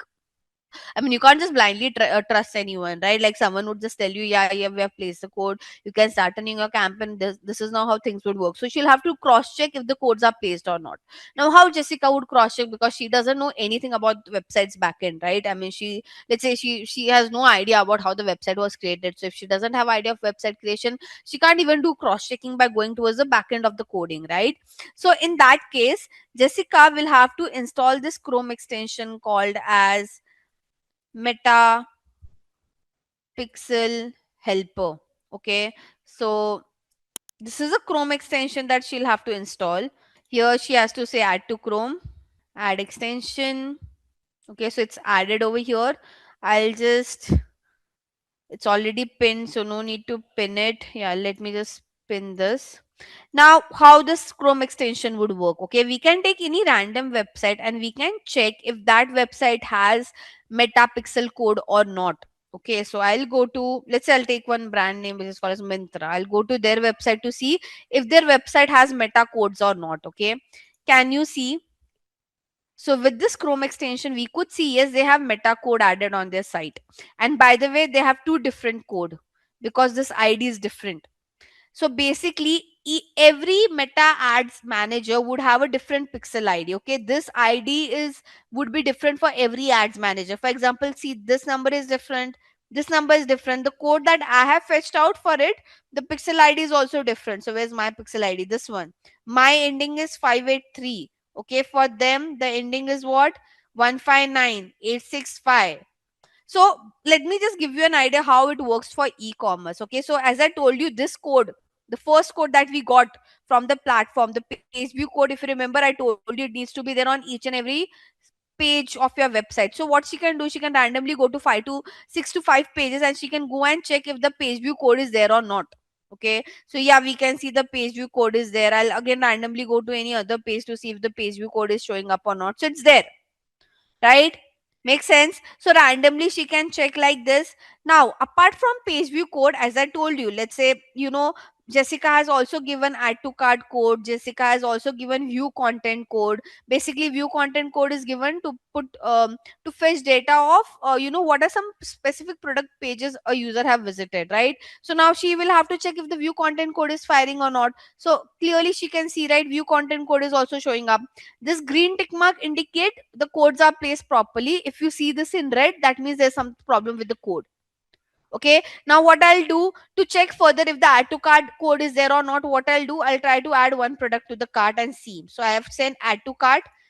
Can you see there's an add to cart code that got fired over here with all the detail of the product? So the price of the product, everything got fetched out over here. Can you see this? Similarly, when I'll try to do further process, like I want to now buy this product, I have to check if the code is firing for the payment page or not, if the code is firing at the checkout page or not, did the code fired at the thank you page or not. So this is a use case of this Chrome extension. It will help you to see once the developer plays the code, is it getting firing, if is the code getting fired properly or not, and if the tracking is happening properly or not. Let's go to the next part, and then there's something called as product catalog. Now product catalog is okay, basically again on your ads manager, guys. So this is my ads manager. There is something called as commerce manager. Okay, so we can't, like I told you, right, you will see only those products as an ad, basically those products which you guys have checked on. Let me see if it's still appearing or not. I mean, I'm not sure what's wrong with this website today. Usually it does show the content. I mean, it's still not loaded yet today, sadly. Anyways, coming back to my point, I'll keep this page the way it is for some time again. uh so try to understand, guys, that whatever products that you guys see when you're scrolling on Instagram, most of those products, as an ad that have been shown to you guys, are the products that you just checked recently. Okay, now those details are not fetched from your website, but those details are fetched from your commerce manager. Okay, Google have something called as merchant center. On Meta we have something called as commerce manager, and there, that's where what brand do. I'll just show you what usually brand tend to do with it. So this is the, sorry, commerce manager, and they create a catalog. Okay, so I've created some lot of dummy catalogs over here. I can create one for you guys as well if you would want. mm, so I'll create a new catalog to show you this. Okay, so here you can just say add an account, right? So you can say create a catalog, and you can mention what you are promoting. So if you're promoting some online product, you can choose that. If you're promoting some local product, you can choose that. Even for travel, property and auto, we can create a catalog. You have to give name of the catalog, like what would you call this catalog. So whatever your business name is, you can write that. Right now I'm just writing XYZ. Okay, this one is bit technical, guys. Even if you know, I am just showing you this to understand the context. Not, no one would expect you to create a catalog because it's too technical for a beginner to get into it. And then here, ideally what we do, we manually, either we can manually, so whatever products that we are selling on our website, all the product detail needs to be there on the catalog as well. Okay, so from this catalog, those customized dynamic ads have been shown to a consumer. It is not fetched from the website. Now either you can manually add the product detail if you have very less product, or you can connect your website to your Meta Ads Manager account. Okay, whatever you guys are comfortable with. Okay, and we can see again, you need, as I said, you won't be able to do it. You will have to take the help of your developer to work on this, right? So here, if you would see, if I go to product, I can manually add my product detail. Okay, so there's an option to manually add it or connect to my website. So let's say I will say I want to manually add it. See this. Okay, I have to give all this detail about my product. So I have to upload my product picture, I have to give the title of my product, its description, its URL, the pricing of the product, if there's any sale price, what category does it fit into, is it a new product, old product, is it available, what is the status, the name of the brand. Each and every detail of that product needs to be added over here. Let's go to the next part, right? So I think I've already discussed what is a product catalog, and I have already talked about all the details that the product catalog will have. You have to give all end to end detail about your product in your product catalog. Okay, now, I think we have discussed Facebook Pixel and Facebook SDK as well. It's just that I've shown all of this practically instead of going through PPT. Now, once you do this, okay, once you do this entire thing, like once you put the code on your website, you create your catalog as well, you have created your product catalog as well, the last thing, the last final thing that you do is create your campaign. Okay, on your ads manager account, I'll show you how does the campaign creation looks like. Okay, so I'll show you how does this look like on the platform. So we'll go back to our ads manager. I'll close all of this link because it's not required. Okay, so what we'll do, I'll create a dummy campaign, guys. Once you do all the process, so ideally, whenever, let's say, the whole point is, guys, imagine Jessica want to run a campaign on Instagram. She'll have to first place the code on the website, she'll have to make her catalog ready, and after that only she can sit and work on creating her campaign. Okay, so first would be setting up the pixel, then creating the catalog, and then coming and creating the ad campaign. Okay, now to create the campaign, this is a dashboard that we use. Here she has to tap on create. Okay, I'll just show you the important pointers of campaign creation, guys. We won't go much in depth because it will be otherwise again too overwhelming for all of you. So here, Jessica will have to choose what's her objective behind running this ad. Okay, what she wants by after with respect to running this ad. Does she want some awareness, or she wants some traffic, or she wants some engagement, or she want to generate lead, or she want to do some app promotion, or she want to sell her product. Okay, basically the platform is asking you what is your goal behind running this campaign. Okay, and you have to select the right goal. Let's say in case of Jessica, her goal is to run a camp. The reason she's running this campaign is because she wants people to go to her website and buy her product. Okay, so she would say sales over here, and she can say continue. Okay, now here she'll have to write her campaign name. Okay, so when I talk about writing a campaign name, guys, it won't impact your performance, but imagine your Meta Ads Manager account will have lot of campaigns running. Okay, so it gets very confusing if you don't follow proper nomenclature. Okay, ideally, let's say you have thousands of campaign running on your dashboard, how would you differentiate what campaign did you set up for what purpose, right? With the help of the name. So hence you can create your own naming convention, which is not a problem, but just give a very descriptive name. So in future, if you want to see the performance, you can, with the name only, you can identify what was the reason behind setting up the campaign. Okay, now let's understand this. Let's take an example that this brand that Jessica has is a premium sneaker brand. Okay, let's say hypothetically. And the name of that brand would be whatever XYZ. So you can mention the brand name, right? You can mention the objective behind this running this campaign. So it was sales campaign. Following that, you can mention in which month you are setting up the campaign. So we are setting up this in the month of Feb 2026. So you can just write a name like this. Okay, now, as I mentioned, I won't take you through all the settings. I'll just take you to the important settings that you guys should know. Okay. Then the budget part. Now, this is where Jessica will have to let the platform know how much she's willing to spend. Okay, for this particular advertisement.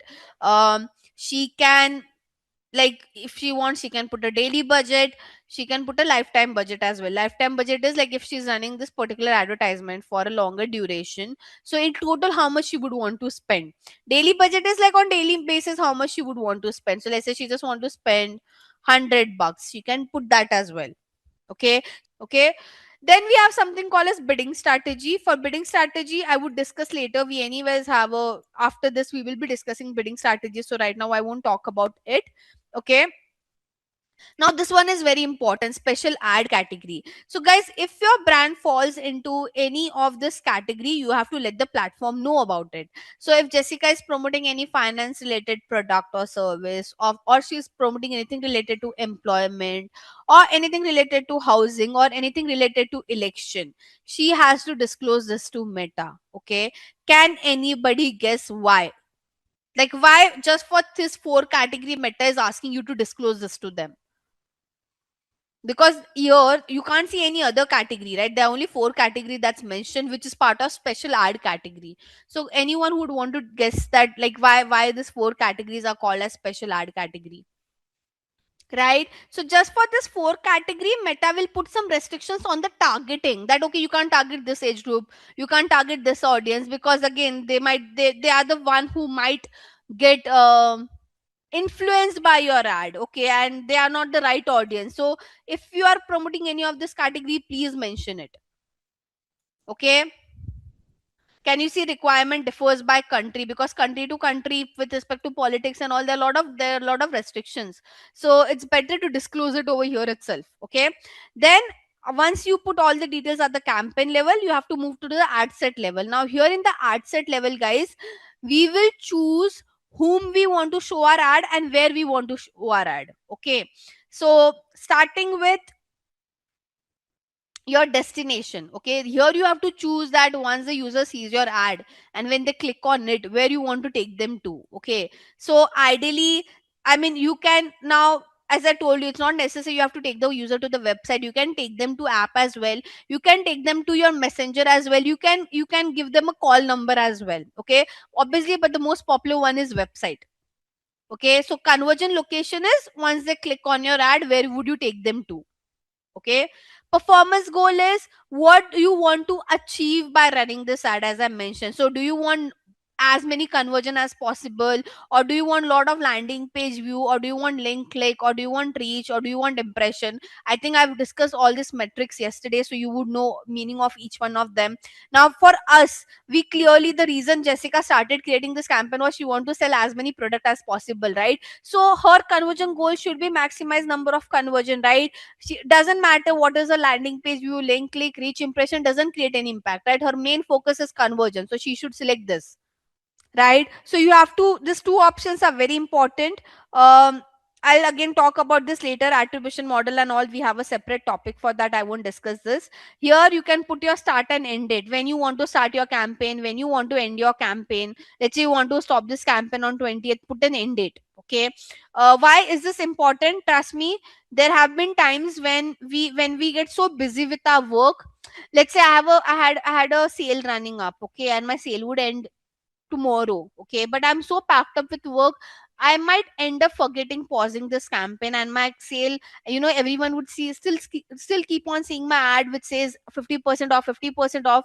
But ideally, once the user go on the site, there's no 50% off, right? So that creates a lot of problem, and the client would bash you for this if they see that the sale has been ended but your campaign is still running. So in that case, always put an end date, so even if you forget to pause the campaign, the platform will automatically pause this campaign based on the end date that you have chosen.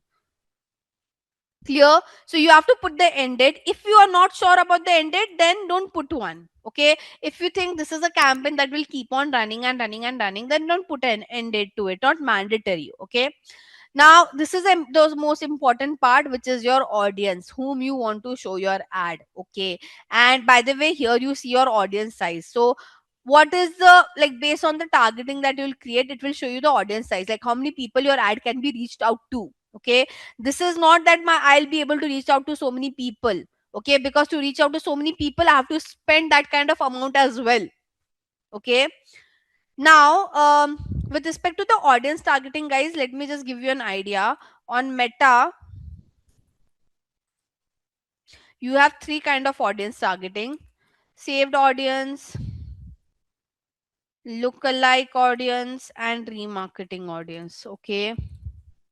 Now, saved audience is where you have to create your audience from scratch. So you have to create your audience starting with adding all their age, gender, interest, behavior, um, location. So you're creating an audience from scratch, is what I'm trying to say.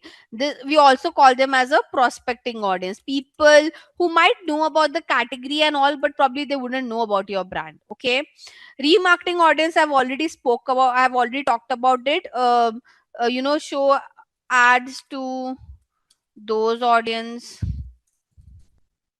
who checked checked out your brand but haven't converted yet, have not like they haven't done any transactions, so but have not made any transactions yet. Also, you when you do upselling and cross selling, you do with the help of remarketing only, okay? So there's no difference over here. Look like audiences. Now I would just show you the saved audience. Look like and remarketing is again bit advanced, so we won't go over there for now. Let's just focus on saved audience. For look like and remarketing, you should just know the meaning of it. Now, how to create a saved audience? Just observe what I'm doing, and then we'll take a break. Okay, so this will take at least 10, no, let's just cover this entire meta part and then we'll take a break. Okay, so now here you have to say further limit the reach of our ad. So we have to create it from scratch. Now can you see, it starts with location. Now please observe this very carefully. Okay, Jessica want to show this ad in Mumbai, like, so with location, guys, you can target countries. Okay, so let's say I want to show my ad in United States, I can do that as well. Can you see, I can target entire United States. Okay, if you want to show ad in multiple states, like let's say I want to show my ad in Gujarat, it's one of the state in India, so I can say Gujarat. If you want to show ad in a specific city, like let's say Pune, Pune is my location, so I can say Pune. Okay. Let's say you just want to show ad in a specific area of your city. Okay. Like I want to show this is where I reside, so I can put my pin code. Can you see this is the area where I reside? So it is showing my ad on this pin code. So you can go as low as pin code and address as well, which is a very good thing, right? So it's not necessary you have to show ad to the entire country. Let's say you have opened a salon today and you just want the people who reside nearby that salon should know that there's a salon that has opened right now. You can just target the specific pin code and that's it. Okay. Apart from include, you can exclude the location as well. Okay. So now let's say I'll just remove this pin code. Let's just again let's say I want to target my entire city, but I don't want to show ad in my pin code. Okay, what I'll do, I'll choose exclude. I'll add my pin code over here. Can you see it's showing red in red over here? This one. Can you see this? So my entire, like for my city it shows. If I zoom out, can you see this is my entire city that I'm trying to target, but my particular area has been excluded. You can do location, add location in bulk as well. Just choose what you're adding. If you have a pin code, choose your country over here, put all the pin code, and it will do pin code level targeting. By the way, any changes that you would make on the targeting, this audience size would also change. Okay, I hope I'm clear with this. So for now, let's say I just want to show ad in my city. I'll remove each one of them. Okay, you can choose whatever you would want.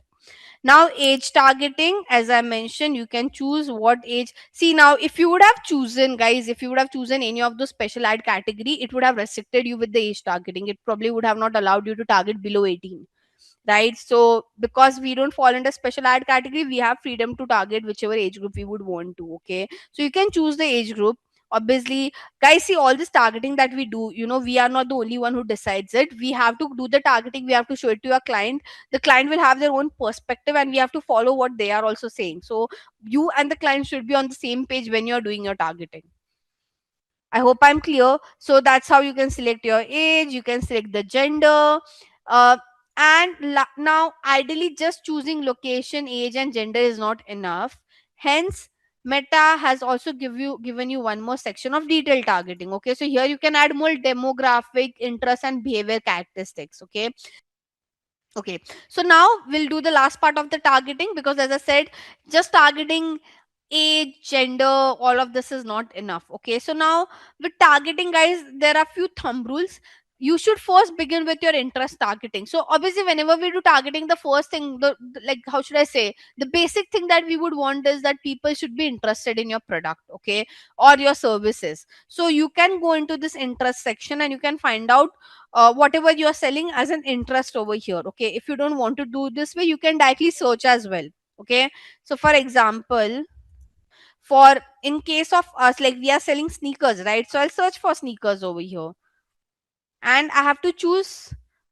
So trainer, footwear, we have sneaker shop. There's nothing called as specific to sneaker over here. I could see sneaker stuff, trainer, sneaker, and see, now this we have sneakers and apparel, right? And this is as an interest, so I can add it, right? And by the way, if I add one targeting, Meta gives me some similar suggestions. Can you see sneaker freakers? I will get some other suggestion as well. So let's see, what do we have over here? Shoes. I can take all of this as well if I would want to. Okay, so you can keep on adding interest like this. Now, so we have selected people should have interest in our product. But now imagine, guys, okay, that the sneakers are very expensive. Let's say it starts from 20K, okay, or 50K. Let's say the sneakers that Jessica is trying to sell are starting from 50,000 INR. So ideally, for the country like India, you can call this as a premium pricing. Okay, like not every other person would be able to afford it, or they would want to spend on it. Okay, so then the point is, you Jessica just shouldn't show ad to those who are interested in sneakers. She has to add other characteristic as well. Like for example, I am also interested in sneaker, but I can't afford it. So does that make any sense for Jessica to show this ad to me? No, she's burning her money ideally, right? So what Jessica can do? Jessica can use this option of define further. Basically, what she's trying to say that yes, people should have interest, but now I'll add more characteristics, and that should also match. So when both the characteristics would match, then only the user should see my ad. Okay, if you could see, it says and much also match. What it is trying to say, this characteristics should match, and I'll add more characteristics that should also match. So you are creating some combination, you are creating some and filters to it. Okay, now what she can do to reach out to a premium audience, there are some ways you can reach out to a premium audience. Now guys, I won't say 100% of this audience would be premium, because people don't keep their profile updated, so not sure if they have the same status or same liking or same behavior train. But at least like 40 to 50% of the audience would be quality out of it. Okay, so in your demographic, guys, you have so many options. Okay, can you see education? So now let's talk about education, guys, and I would want you guys to give me a feedback. Can anybody tell me, I want to reach out to a premium audience within education? I have three options. Okay, so I can target people based on um you know what what exactly they are studying or what they have studied, what colleges they have visited, and basically um their education level, like how should I say, they did their bachelor's, etc, etc, etc. What do you think, what should I select out of all this? Like what would make the audience bit premium? Would the education level decide if that audience is premium or not, or would the kind of degree they have got would decide they are premium or not, or the colleges they have visited? What you can do, you can target people based on the colleges. So you can just search for the college's name. For example, in India, we have Indian Business School. So ISB, let me see. I'm not sure why is it not reflecting. What? Yeah, so I can see I am right now. We have SP Jain as well. Let me see. I don't know. There's some glitch today. But yeah, let me just select one for now. And by the way, if I choose one, it will give me some similar suggestions over here. Can you see Indian School of Business? And it is all showing under schools and university. By the way, here also it should show school and university. Imagine Nursi Munji says interest. That mean I'm interested to study in this college, not that I'm studying in this college. So you have to make sure it doesn't come under interest. It should always come under schools and university. Now what's the next thing that we have? Again, we'll go under the demographic to see what do we have. So finance, guys, we can't target, at least for India, because this is based on US zip code, so not relevant for me. But yeah, if I'm doing some targeting for US location, I can do this. I can target people who have a household income who comes under top 5% and all. Life event also doesn't make a difference. I mean, someone has an anniversary or birthday coming, does that make them a premium audience? I would say no. Parents, you can target parents based on the child's age group, but again, does that make them a premium audience? The answer is no. Does your relationship status makes you a premium audience? I don't think so, right?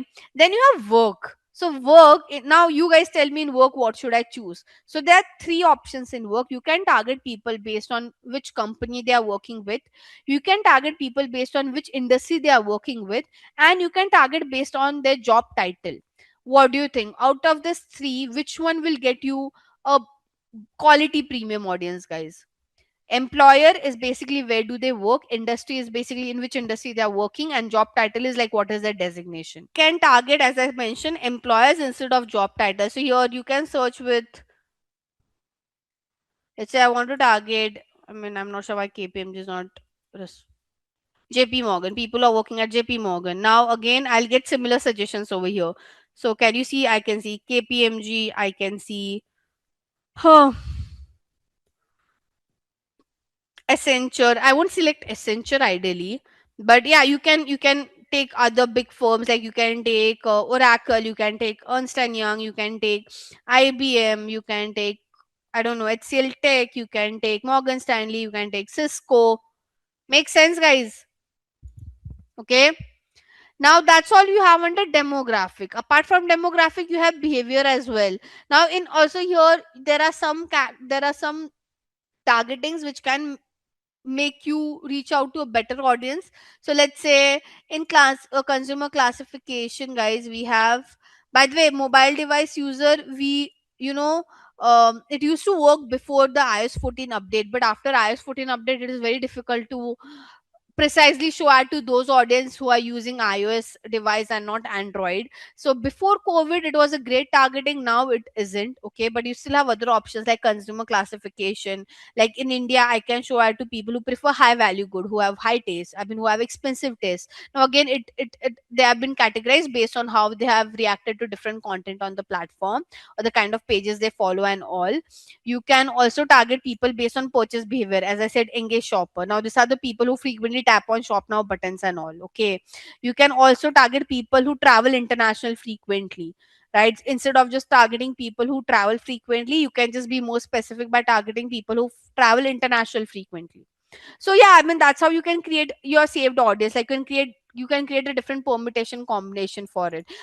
And by the way, whatever you select doesn't mean it will work well. You have to do lot of A B testing, guys. Like there are so many options, there are so many targeting, so we keep on doing A B testing. No one can sit in front of you and tell you that this will work for sure. No, for brand to brand, for category to category, the targeting varies, the communication varies, so you have to do your own A B testing to find out what works for your brand and what doesn't works for your brand. Okay, so that's all we have under targeting. Last thing, you can choose language as well over here. So again, it's up to you guys. If you're showing ad in Japan, the language should be Japanese and all of that. Okay, last but not the least is your placement. Now this is where you choose where you want to show your ad. So right now we just selected whom we want to show our ad. Now we would be selecting where we want to show our ad. So here you can choose your device. If you want to just show ad on mobile or desktop, even on mobile, if you just want to show ad to iOS device, you can do that. Okay, it's up to you guys. Now, because if you're a premium brand, I think there are many people who prefer showing ad to audiences who use iOS instead of Android. I'm not saying Android people are not rich, but you can do an A/B test and find out by for yourself. Okay. Platform, here you can choose where you want to show your ad on Facebook, Messenger, WhatsApp is still getting integrated, so hence it's not appearing for now. But yeah, you have Instagram. Audience network is third party websites and apps. So Meta has collaborated with a lot of third party websites and apps where you can show your ad. There are many brands who are a bit scared to show their ad on audience network because Meta doesn't disclose that on which websites and app your ad would be shown. So imagine if your ad has been shown on some wrong website, it would impact your brand image. Hence, I mean, for the brands that I work with, they usually ask me to turn off audience network. Okay. Now here in placement, you can choose also, like now you have chosen platform. Let's say I just want to show ad on Instagram. So in placement, you will choose where you want to show your ad on Instagram. Like what section of Instagram? Like do you want to just show ad on feed, or you want to show ad on stories and reels? Where exactly you would want to show your ad? Ideally at the ad set level, we choose our conversion location, like where we want to take the user to, what is our end goal that we want to achieve, whom we want to show our ad, basic the entire targeting, and where we want to show our ad, like which is where we create this final ad over here. But what we can do, we can take a break now, and we can get back at 9, and then we can start at 9 again. I'll give you a 13-minute break. I hope that works, guys. So now we'll move towards the final stage, which is creating our ads. Okay. Now for ad creation, guys, it's pretty easy. You just have to fill in the details over here. It's not that complicated. This thing that you could see over here as a partnership ad, this is the one that you see. Let me just show you what exactly is a partnership ad. So if an influencer creates a content for you and you want to run that as an ad, it's called a partnership ad. Okay. So you might have seen ad like, by the way, this tool is very important, the one that I've opened right now. Whenever you want to stalk your competitors and you want to see what kind of ads your competitors are running, you can go to this tool called as Meta Ads Library. Okay. Coming back to my topic.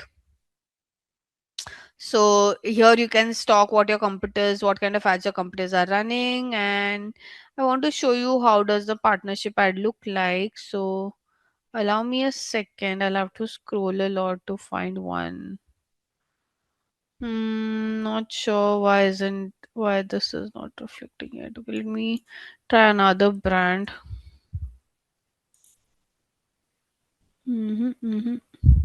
So, not sure. Usually, I see a lot of partnership ads over here, but it's not reflecting today. Hmm. So here, imagine like if that influencer has created the content. Have you ever seen the influencer name and the brand name, and below that it says sponsored? Have you guys ever seen an ad like that on Instagram? You'll see the influencer name and the brand name, and below that it will say sponsored. So that is your partnership ad, by the way. Okay. And now to run that partnership ad, what you have to do here, you have to enable this, and over here, okay, you have to the influencer will give you an ad code. You have to put it over here, or the post url is wherever that, I mean, the content that the influencer has posted on Instagram, they will give you that url and you can put it over here, and automatically that content will reflect on over here as a preview. Okay, so that is what we call as a partnership ad. You also call this as a UGC ad, user generated content, and works really well nowadays. Instead of running a normal image, video, or a carousel ad, the partnership ads are ideally performing really great. Okay, now if you want to create like a normal ad, you can turn on this ad preview. Apart from that, guys, for whichever brand you are working, you have to make sure you have access of their Facebook page and their Instagram account. Without that, you can't run an ad. So if say I'm working for Jessica's brand, Jessica has to give her page access to me as well. Or she can add me in her ads manager account. She can add my email ID to her ads manager account, and I can access from there as well. But the when whoever is working on creating this campaign, they should have access to the Facebook page and the Instagram handle of that particular brand. Okay, now here you can create an ad. You can create a single image or a video ad. You can also create a carousel ad. I mean, what's the difference between each one of them? This is a single video ad. Okay, a carousel ad would look like this. This is a carousel ad where there are multiple cards, and this is like a single image ad. Okay. Um, by the way, what are the different components? So here you just have to upload your media. Like you just have to choose your format, what format you want, and you have to upload your media. Before you do that, you have to give your website destination over here, that where you will take the user to once they click on your ad. And here you can start uploading your media, like your pictures and all of that. Okay, so whatever media you have, like I don't have any pictures right now, I'm just randomly selecting one picture. One thing, whenever you run an ad, and if you're running your ad on stories and reels, you have to make sure you create a creative, the same creative that you have created in a square size, you have to create it into 9 is to 16 dimension as well, because on stories and reel it is vertical view, right? So you have to create a creative in a square image, in a square size, 1 is to 1, and also in a vertical way. Okay, and then you have to give the primary text, headline, and call to action. So what is primary text? Any content that you see above the creative is called as primary text. So this is a primary text. Okay, then what is your headline? This is your headline. This part is your headline. This is your call to action. Okay, so this is like you just have to fit in this detail over here. Now who gives you this detail? Ideally, the people who are running paid campaigns for a bigger brand. So you just have to feed in details over here. Now these are all AI recommendations. So Meta has their own AI suggestions within the platform. Okay, so if you want, you can turn this on. Nowadays, I mean, the brands that I'm working with, they are not okay to turn this on, because it will change the way your creatives have been showcased. Okay, they want their control. They don't want the platform to take the control, hence they don't ask us to enable this. But yes, if you want to give some AI test, like you want to give some overlay, the you want some text improvement, right? So any of this AI touch, you want to add a background music, right? Anything of that sort you want to do, you can just enable over here. Okay, so it's all, how should I say, it differs from brand to brand. And yeah, I mean, you can just, like, this is how you create your ad. Okay, so you don't have to do anything apart from that. There's also one more ad that we usually create. So I'm not sure you have seen this ad or not. And ideally, this ad works wonder for e-commerce brand. So this ad is called as a collection ad. Okay, let me just zoom this a little bit. Now, like your single image or a carousel or a video ad, where once you click on an ad, it takes you to the website or a specific destination, right? Whereas this collection ad, okay, firstly, it looks like this, like there will be a main big banner, and below there, you'll see some products. Now, whenever you click on this ad, it won't directly take you to the website. It will open up on your entire phone screen like this. So this is also called as instant experience. It covers your entire phone screen, and it will show you the catalog. And in this catalog, you can choose what product you want to show. You can show one of your best products, so that can push the consumer to buy from you guys. And then if they're interested in that product, let's say I'm interested in this hoodie, I'll click on it, it will take me to the hoodie page. If I'm not interested in any of this catalog and I want to see more products, then I have a CTA which says see more on the website. So this particular ad works better than your carousel single image and video for e-commerce brand. This ad is only for e-commerce brand. A education real estate company can't run this kind of ad. So this is how a basic campaign setup look like. This wasn't advanced, guys, this wasn't intermediate as well. This is what a basic campaign setup looks like. You can, by the way, you can edit this campaign whenever you want. You can edit all the setting. Only one setting that you can't change is your objective and your buying type. If you change your objective, if you change your buying type, all the settings will be discarded. So if you want to, if you think that, oh no, I selected the wrong objective, then create a new campaign. Don't edit this one, because otherwise the rest of the setting would also vanish off. It won't be there on the platform. So yes, apart from objective and buying type, you can change all the settings, budget, creative. You can delete a campaign, you can pause a campaign. Let's say right now this means it's on, but it won't perform only because I haven't published it. It's still in draft. Once I publish it, and if my account has some money, it will start spending. Now even if I publish this, my campaign won't start spending because there's no account in my money. There's no money in my account. Okay. Whenever you want to add a payment, can delete the campaign, you can enable the campaign, and you have to publish the campaign. When it says it's in draft, it's not published. So if it's not published, yeah, so if it's not published, it won't start running. And as I mentioned, if you want to add any payment, you can go to your billing and payment, and here you can add your credit card, debit card, whatever you would want, however you want to do the transaction. Now we are moving towards your bidding strategy part. Okay, now bidding strategy, guys, instead of a PPT, I'll explain you all the bidding strategies in an Excel sheet, because that's how it's easy to understand. Give me 2 minutes and I'll quickly create this for you guys. So on Meta, okay, so like for Meta, let's just understand the bidding strategy on the platform itself. It's very easy. So you would see your bidding strategy over here. Can you see bid strategy?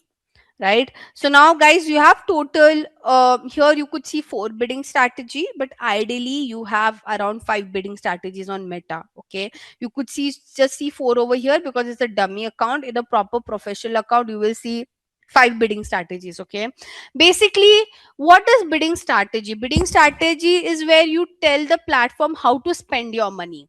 Okay, so budget is like you're telling them that, okay, this is what I want to spend. Imagine Jessica would give me 1,000 rupees, like, yeah, Jisha, go and buy whatever you would want to buy. So that's a budget that she's giving me. But if Jessica gives me a guideline that, Jigisha, you should spend this much to buy that, this much to buy that, right? This should be the limit. If you're buying a t-shirt, if you're buying a earring, this should be the last limit for you to buy. That is what the bidding strategy does. Bidding strategy would guide the platform on how to spend that money. Okay, so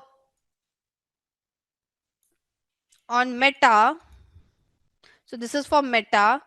I hope you understood the meaning of bidding strategy, basically how to spend the amount. Okay, that's what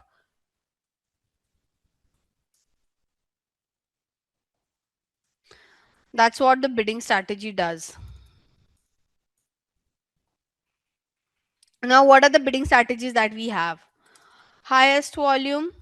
Okay, then we have cost per, 1 second.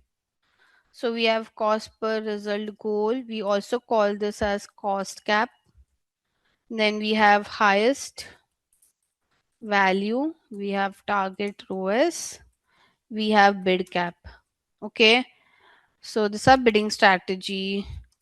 And for objective to objective, the bidding strategy would change. Okay, so this bid cap bidding strategy is good for awareness.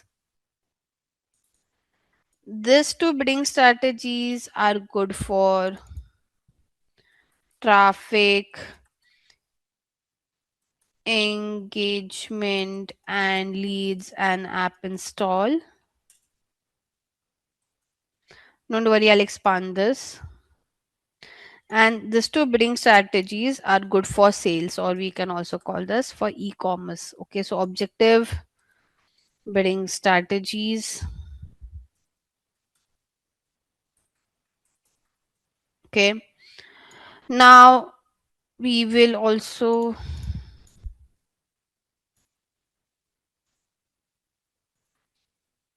control is basically, there are some bidding strategy that you can control, there are some bidding strategy that the platform would control. Okay, so highest volume is controlled by platform, cost per result goal is controlled by you, highest values again controlled by the platform, and target ROAS is something that you guys can control, and bid cap is also something that you guys can control. Okay, now each bidding strategy has their pros and cons.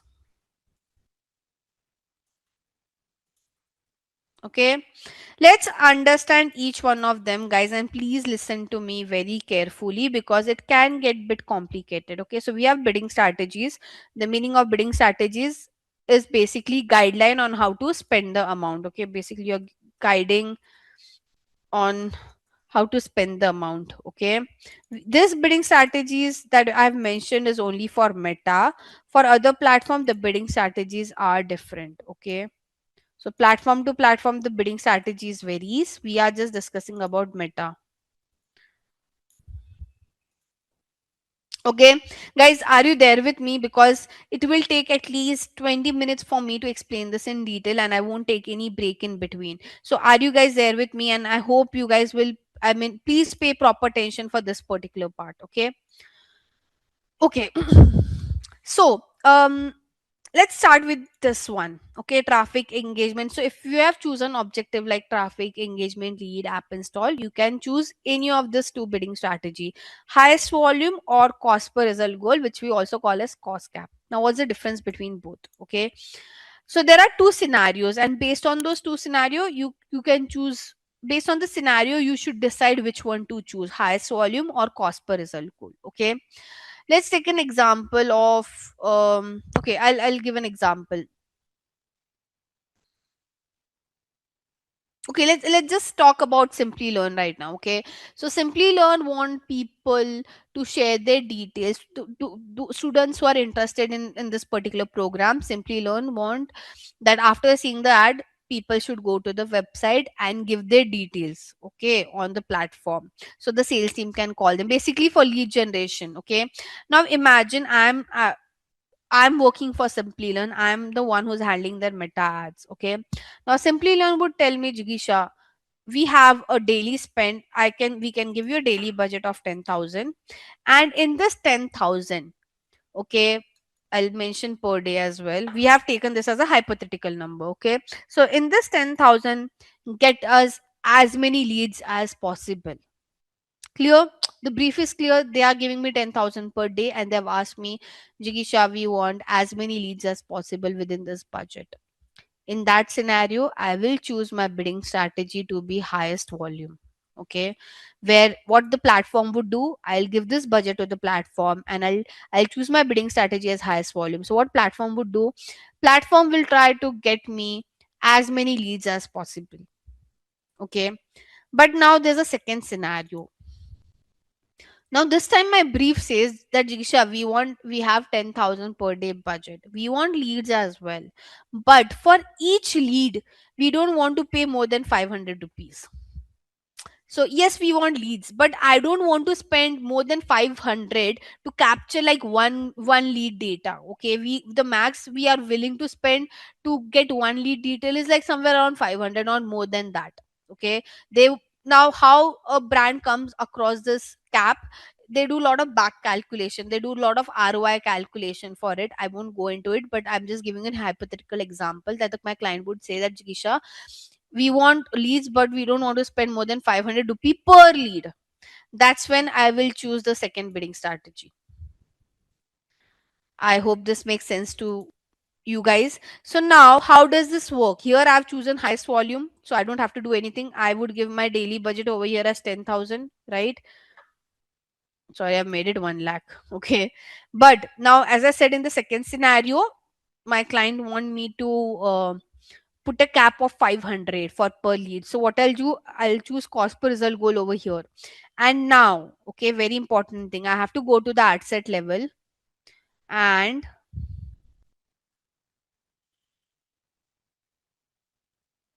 can you see, you have to put a cap over here, cost per result goal cap. Okay, can you see Meta will aim to get the most conversion and try to keep the average cost around 500. Okay, now when I say this would be an average, guys, if your client tell you that okay, we want lead but we don't want to spend more than 100 rupee per lead, you can put 100. But every time you won't get a lead for 100. Sometime it would be 110, sometime it would be 150, sometime it would be 80, but your overall average would come around 100 is what the platform is committing. Did you understood this, guys? Okay, now both the bidding strategy has their own pros and cons. Okay, I mean, I'm not saying that this bidding strategy is better, this is better. Each of them would have their own pros and cons. First, let's talk about highest volume. The pro, the how should I say, the positive point of this bidding strategy is that it will spend your entire budget. Okay, I mean, quickly, like this. Okay, this bidding strategy is good with spending your amount. But what can go wrong? Okay, most of the time your cost per lead would be at a higher end, and there will be times when this bidding strategy will spend the entire amount but you won't receive any leads. That's the biggest headache of this bidding strategy. So this bidding strategy, guys, trust me, it will spend your amount very quickly. You won't have a problem that why my campaign is not spending. You won't come across that issue only. Okay, but as I said, the issue would be that the cost per lead would be at a higher range, and there will be times when the platform will spend the entire 10,000 rupees but you won't get single lead. Now why this such kind of issue can occur? When you tell Meta that Meta, I want as many lead as possible, what happens at the back end? Okay, so whenever you see any ad by any brand, at the back end there's something called as an auction that take place. Okay, auction is basically, imagine I am a consumer, there are many brands who want to show ad to me. Okay, now there will be an auction that will happen at the back end, and auction is nothing but, we know what is auction, right? Basically all the brands would show their bid, that how much they are willing to spend. Okay, how much they are willing to bid to show how much they are willing to bid to show that ad to me. Okay, so all these brands would do an auction. Now Meta won't just give priority to those brands who are bidding well. Meta will also see how great they have created their campaign, what is their communication, how is their target audience. They'll check the entire campaign as well. So your campaign should be good, your bidding should also be good. Okay, the bid that you're doing should also be good. Now when you choose highest volume bidding strategy, you have just told Meta, I want as many lead as possible, right? So what Meta will do, let's say, um my competitor is bidding 10 rupee, Meta will bid higher than that because Meta want to win the auction somehow.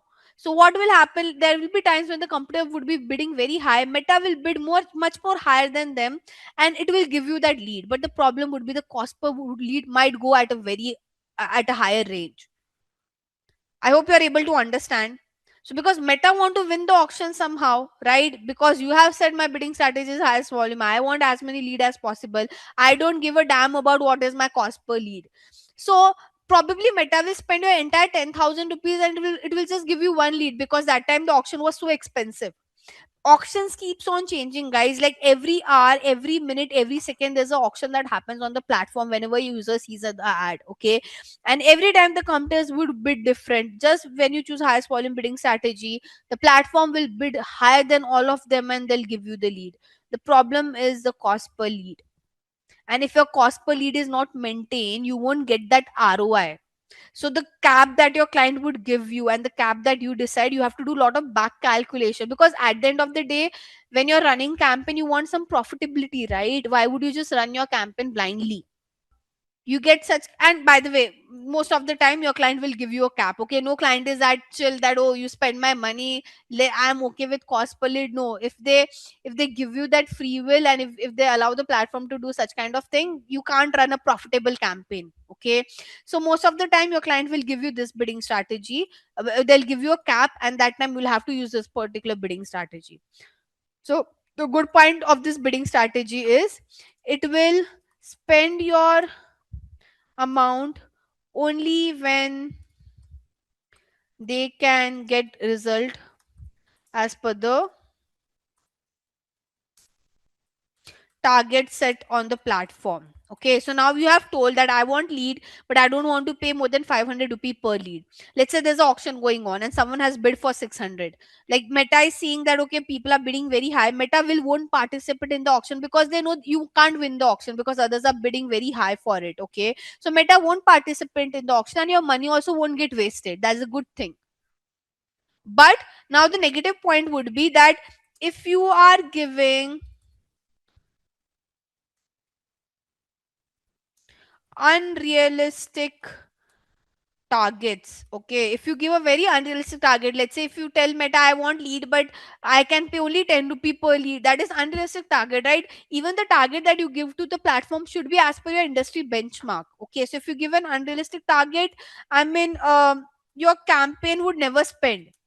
This one is for your e-commerce brand. So the concept is same for highest volume and target ROAS as well. In highest value, what your, by the way, value would mean is, the meaning of value is revenue over here. Okay, so when you choose your bidding strategy as highest value, you are trying to tell platform that spend my money and get me as as much of revenue as possible. So again, it's the same thing in this bidding strategy. You won't have a headache that why my campaign is not spending. Okay, so no headache of that sort over here. Okay, but the problem is, okay, it will spend the entire amount and will give a very less revenue or no revenue for that matter. So there will be a time when your campaign will spend entire 10,000 and you might get a revenue of only 2,000 because that's what the platform, that's at that time, that was a max that the platform could do for you, right? So let's say the platform tried to bid very high, okay, and it converted me. I went on the website, but I just bought a product of 2,000. So you spent 10,000 to acquire me as a consumer, and I bought a product of only 2,000. So ideally, the amount you're spending and the revenue you're generating is in negative. And there'll be times when I might just buy a product of 100 rupees, right? So with this bidding strategy, your money will spend, but can you achieve that return? Can you get that X amount of return? I can't guarantee that. So hence, most of the time a brand would choose target ROAS bidding strategy. Here you will tell the platform that yes, 10,000 is my budget. But within this budget, I need at least 5x of return. So basically, at least in a day, I want 50,000 as my revenue. Okay. So now the problem with this bidding strategy, guys, it would be that you can't tell I want 50x return. And the last but not the least is your bid cap bidding strategy. Here you are just, how should I say, you are trying to tell Meta that how much you are willing to spend just to show your ad. Okay, so all this bidding strategy was getting you some action, it was getting you some conversion, right? Like getting person to the website is also conversion, asking them to give the detail is also conversion, asking them to buy a product is also conversion. So all this bidding strategy was betting on the end action. This bidding strategy is only available, like the motto of this bidding strategy is you are trying to tell Meta how much you are willing to spend to just to show your ad, just to show your ad how much you're willing to spend. Okay, so it doesn't commit you that okay, once the ad has been shown, the person will take some action and they'll buy your product. No, bid cap bidding strategies only is there, only exists to tell Meta how much you are willing to spend to just to show your ad. Okay, and one fun fact, guys, Google charges you most of the time based on CPC basis, whereas Meta charges you most of the time on CPM basis. CPC is cost per click, right? So what happens on Google is, let's say right now I'll search for health insurance, okay, and I would see ad by HDFC Ergo. Okay. Google won't charge HDFC Ergo to show their ad. Google will only charge them once I click on the ad. Whereas on Meta would charge brand, or they would charge brand obviously to when a person clicks on it. But Meta would also charge you even if you want to show your ad. Okay, so after every 1,000 impression, CPM, the full form of CPM is cost per 1,000 impression. Okay, so it won't charge you for one impression. It won't charge you if your ad is only shown once. But after every 1,000 impression, the platform would charge you. So hence this bid cap bidding strategy exists. This bid cap strategy is nothing but how much you are willing to spend just to show your ad. So for your capstone, you would see a PPT. I mean, you will get this PPT on your platform, and so ideally, we all have discussed, how do we create like what are the practices while creating the landing page. We have discussed attribution model, budgeting, Facebook pixel. I have taken you through how to create a meta ads as well. So now what we'll do today is, as I mentioned, we'll go through the capstone, all the activity that I mentioned within the capstone, and wherever the Google Ads part is required, I'll be more brief about. I'll give you details in brief, so that within the activity itself we'll cover Google Ads as a topic. Okay. uh, so yeah, let's get started, guys. Capstone problem statement scenario. So there are multiple scenarios that would be given to you guys in the capstone, and basically you just have to answer to that scenario on how you guys can work for it. So starting with the first one. Okay, this is the first scenario that's been added. Now, over here in the scenario, it says Bob has observed that the traditional marketing that he organized is not meeting the end goal in the last 6 months, and there's no increase in conversion. So, he ideally works in a travel agency and is planning to organize the digital campaigns for advertisement and marketing, and hence entrusted Bob to strategize a paid campaign to attract increased sales and conversion. Okay, so I mean, it's very obvious they're running traditional marketing. They want to switch to digital, and in digital also, they just want to focus on paid campaign because their main focus is to increase their sales and conversion. Okay. Now we within this capstone, these are some of the learning objectives that will be coming across. Let's just get started. So here's like your first case study. So it says Bob changed his company's marketing strategy from regular offline marketing to an online one, and the following other changes that he has noticed. Obviously, within offline, the first problem was that he couldn't reach a specific area and it were not defined. But when they jumped to online, they had like a good campaign reach which can be traceable as well. uh, they were not able to create some reports for analysis. Here they can do that. um, you know this, like, they took 6 months to do get all this thing done, but again they felt very incomplete with it. Whereas here, they took only 1 month to successfully create a paid campaign, and they started getting some responses on their social media channels. Lastly, they created some Excel sheet of people who needed retargeting, and then to do some cold calling, which was a big task. Whereas in paid marketing, they did this with help of some platforms like Mailchimp and all. Where I'll talk about Mailchimp, guys. So now here it says they retargeted using Mailchimp and generated a proper mailing list with ease. When you see over here, it says that they have retargeted using Mailchimp and generated a proper mailing list with ease. What exactly is Mailchimp? Okay, so Mailchimp is an email marketing platform, pretty popular out there in the market, and it helps you to automate your email marketing campaigns. Okay, so before, I think before COVID, or much more before that, I mean, I didn't even join the industry till at that time. Email marketing was a proper, how should I say, a job, a designation out there. But after, since, I mean, this is one of the domain which got automated a lot.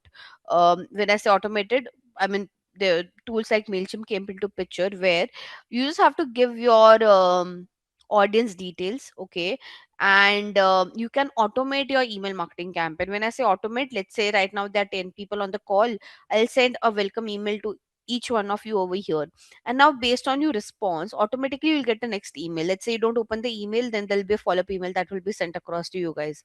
Let's say you guys open the email, then there'll be some discount or some offer email that would be sent across to you guys. So with email marketing, I mean ideally email marketing got very much easier to use. If you want to see how Mailchimp looks like, I can just show it to you very quickly.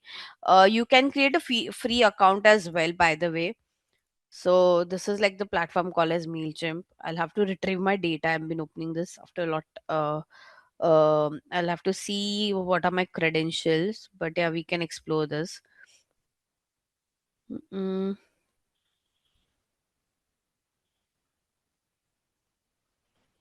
Not sure why is it taking so much time to load. Okay, anyways, till the time this loads, we can proceed. But yeah, I'll take you through how Mailchimp works, so you'll get a better idea. Now, is Mailchimp a part of paid media campaign? I would say yes. As I said earlier, there used to be a proper designation for email marketing folks. Now there's nothing of that sort. So ideally, all this email that you guys get now, which kind of emails have been shooted with the help of Mailchimp? On your Gmail, you might have seen a lot of promotion emails, right?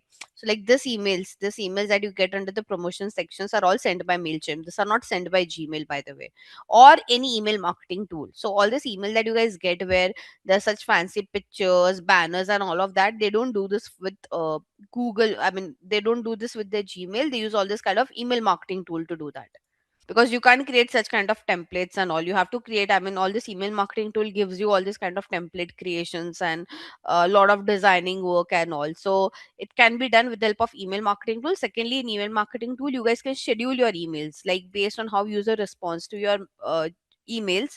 Like who have opened the email, who have not opened the email, you can create the entire workflow over there. And ideally, based on how people would respond, those email would be shooted accordingly to them, right? So I'm not sure why the tool is not loading. It's taking some time to load, but yeah, I'll take this up once the tools, I've noted it down over here. So once the tool would load, I'll try to give you a overview of this. So now, is it a part of paid media campaign? I would say yes, as I said, because there's no specific department. So how should I say? जो भी department को आता है, they pick this up. But majorly paid media people work on this because again, Mailchimp. I mean, it's a tool, right? And SEO folks don't know how to use it most of the time. Even social media people are not much well versed because again, this needs some data analysis and 10 other things. So ideally, it goes to the paid media folks to send such kind of email with the help of Mailchimp. Okay. Now, again, few other scenarios that have been mentioned over here in the table. For offline, this particular company invested $3,000 in multiple billboard, some TV ads, and they again hardly got anything, right? They were not able to measure the exact impact. Whereas in digital side, they invested $2,000, got a million view, and they were able to analyze how their PPC campaigns are performing. Okay. Again, with offline, they could not establish reliability or maintain a track of it, whereas here they can get they were able to market by getting some feedback from the consumer. Lastly, they did scale city wise gradually over 6 months in the six new cities. Here they can reach out to multiple countries worldwide, because again, as I have shown you last time on Meta, how we can do location targeting. Now, starting with the first activity, okay, key parameters of digital marketing. So, from the above case study, Bob analyzes the performance and struggles during online and offline mode. He want to identify the metrics and parameter in which he can do better with online marketing. Okay, so the first question is help Bob to identify the key online marketing metrics and parameters and best channel to target new clients globally. Okay, so now here comes our first activity. Guys, I won't feed you all the details because ideally it's your job to do this, but yes, I will give you a idea on how you can work on this. Okay, so don't expect an exact answer, otherwise there's no point of doing this capstone. But what I'll do is, so the first thing that you usually do is you feed the data of people whom you want to send the email. Okay, so because I mean, this is my dummy account. These are like details of all my past student. Okay, and we did like a lot of. I mean, I can't send email to them now, otherwise they'll get annoyed with this. But what you can do is I can show you how to. So what we can do, we usually go to here to add contacts. We say import contacts. Now here we upload a CSV file. This is like the name, audience name that I've already given. So we can also say updating and mixing content, continue. Yeah, I can create a tag for you guys. So you guys are from what, Simply Learn. This is simply learn. I mean tag as in like because you'll be sending across email to different groups, right? So you can give a group name is what we mean when we say create a tag. And I'll say continue. Okay. So can you see the first name, last name, and email address? So first name, last name, email address, I can just say continue. Now, ideally, one very important thing, the person who are sending you to whoever you send an email, they should be the one who have agreed for your subscription. Like they have subscribed to your email. If you would have understood if you visit any brand's website, only when you give them an approval that yes, they can send across an email to you, that's when they start sending you across the email. Like you get that pop up, right? Do you want to get future updates or not? And you agree to it, then only you get those emails, otherwise you don't get the emails. Okay, so here when I'm sending email to you guys, it should always be the status should be subscribed. The people who are subscribed, we like they have the consent. Okay, they have given you the consent that yes, you can send across email to them. And I'll say finalize the import. So I have got 5 imports done. And now I can say email this to like I want to send email to all these 5 new contacts that we have. So this is where we create our email marketing campaign. Okay. So audience, I mean, I've already given the name. I mean, it's my family business name, so it's just like that over here. Now, whom I want to send my email, all my email subscribers, or what we can just go to the tags, and I have created one tags for you guys, so I'm just finding it. Yeah. So can you see? I'm saying I don't want to send email to all the people who are there in this platform. Okay. I've added, as I said, so I've created different tags. If you could see, okay. So what I'll do, I just want to send email to you guys. Hence, I'll say simply learn. Make sense? Okay, so I'm saying that I'm sending across to all the people who come under the Simply Learn tag. Okay. Now, by the way, whenever you send an email, you have to make it personalized. Okay, so hence I'll say personalize the send to file. Now, you want that your email don't go to spam. First thing is like you personalize it. Second, even your email ID should be like proper email address. So today the email that you might get might not would go to spam, so you'll have to check your spam section as well, because my email ID is like is not like a professional business email ID. It's like it's a personal email ID. So there's a good chance that this through this whatever email you will get might go to spam. Okay. So let's just do this. Personalize I've done. And now send time, you can schedule it. Okay, if I want, I can schedule it. But let's say I just want to like in schedule, you can. By the way, if you want to schedule it, you'll have to buy the premium. The free tool doesn't allow you to do that. Okay, you have to upgrade your plan if you could see. But if I send it now, I can schedule it. So I'll just say like send it now. Now here I have to create my content. Okay, so I'll say design my email. And this is where you get a lot of templates. Okay, now again because I'm using the free version, I won't get lot of templates. Okay, I just have like some basic template that I could use. So I'll just use the basic one. There are a lot of premium templates as well. There are a lot of different themes as well, but as I mentioned, like they comes into the premium side of the platform, so I won't do that. I'll just select a basic theme just to show you how that email body has been designed. Okay, so it is like your Canva only, by the way. Like if you don't want any segment, you can delete it. If you have you guys ever used Canva? So the way you use Canva, it is very similar to that. Like let's say I don't want to use this logo section, I can remove it. Here you have all the okay, let's skip this message. Here you have all the sections that you want to frame your email. Like you want to add a text, you want to add a divider, you want image group, you want some social media icons to be added, you want to create a different footer, you want to add a video, you want to add a promo code, everything. Like this is like some template you just have to drag and drop. For example, I want, let's say hypothetically, let's say I just want I don't know, a product section over here. So I can just like drop that block over here. Can you see? If I don't want, I can remove it. So I'll create like a simple one. I don't have a logo and all right now, but yeah, it's very easy. Like you just have to go here. Okay. And now here, you can just, can you see your default logo? So here you can go and you can upload. I might have some dummies in my, okay. So I have some dummy pictures. Let's say this is my logo. Okay. I'll say insert and here you go. Now you want to edit this content again. You say edit. You can say welcome to, I don't know, um healthy eating. Let's say I'm just I'm just creating a dummy one, guys. Don't take this seriously. But yeah, you guys can make it however you want. Again, you want some pictures over here. So same thing, you just replace it. This one, let's say I want to add this picture. Now here you want to give an introduction. So hmm.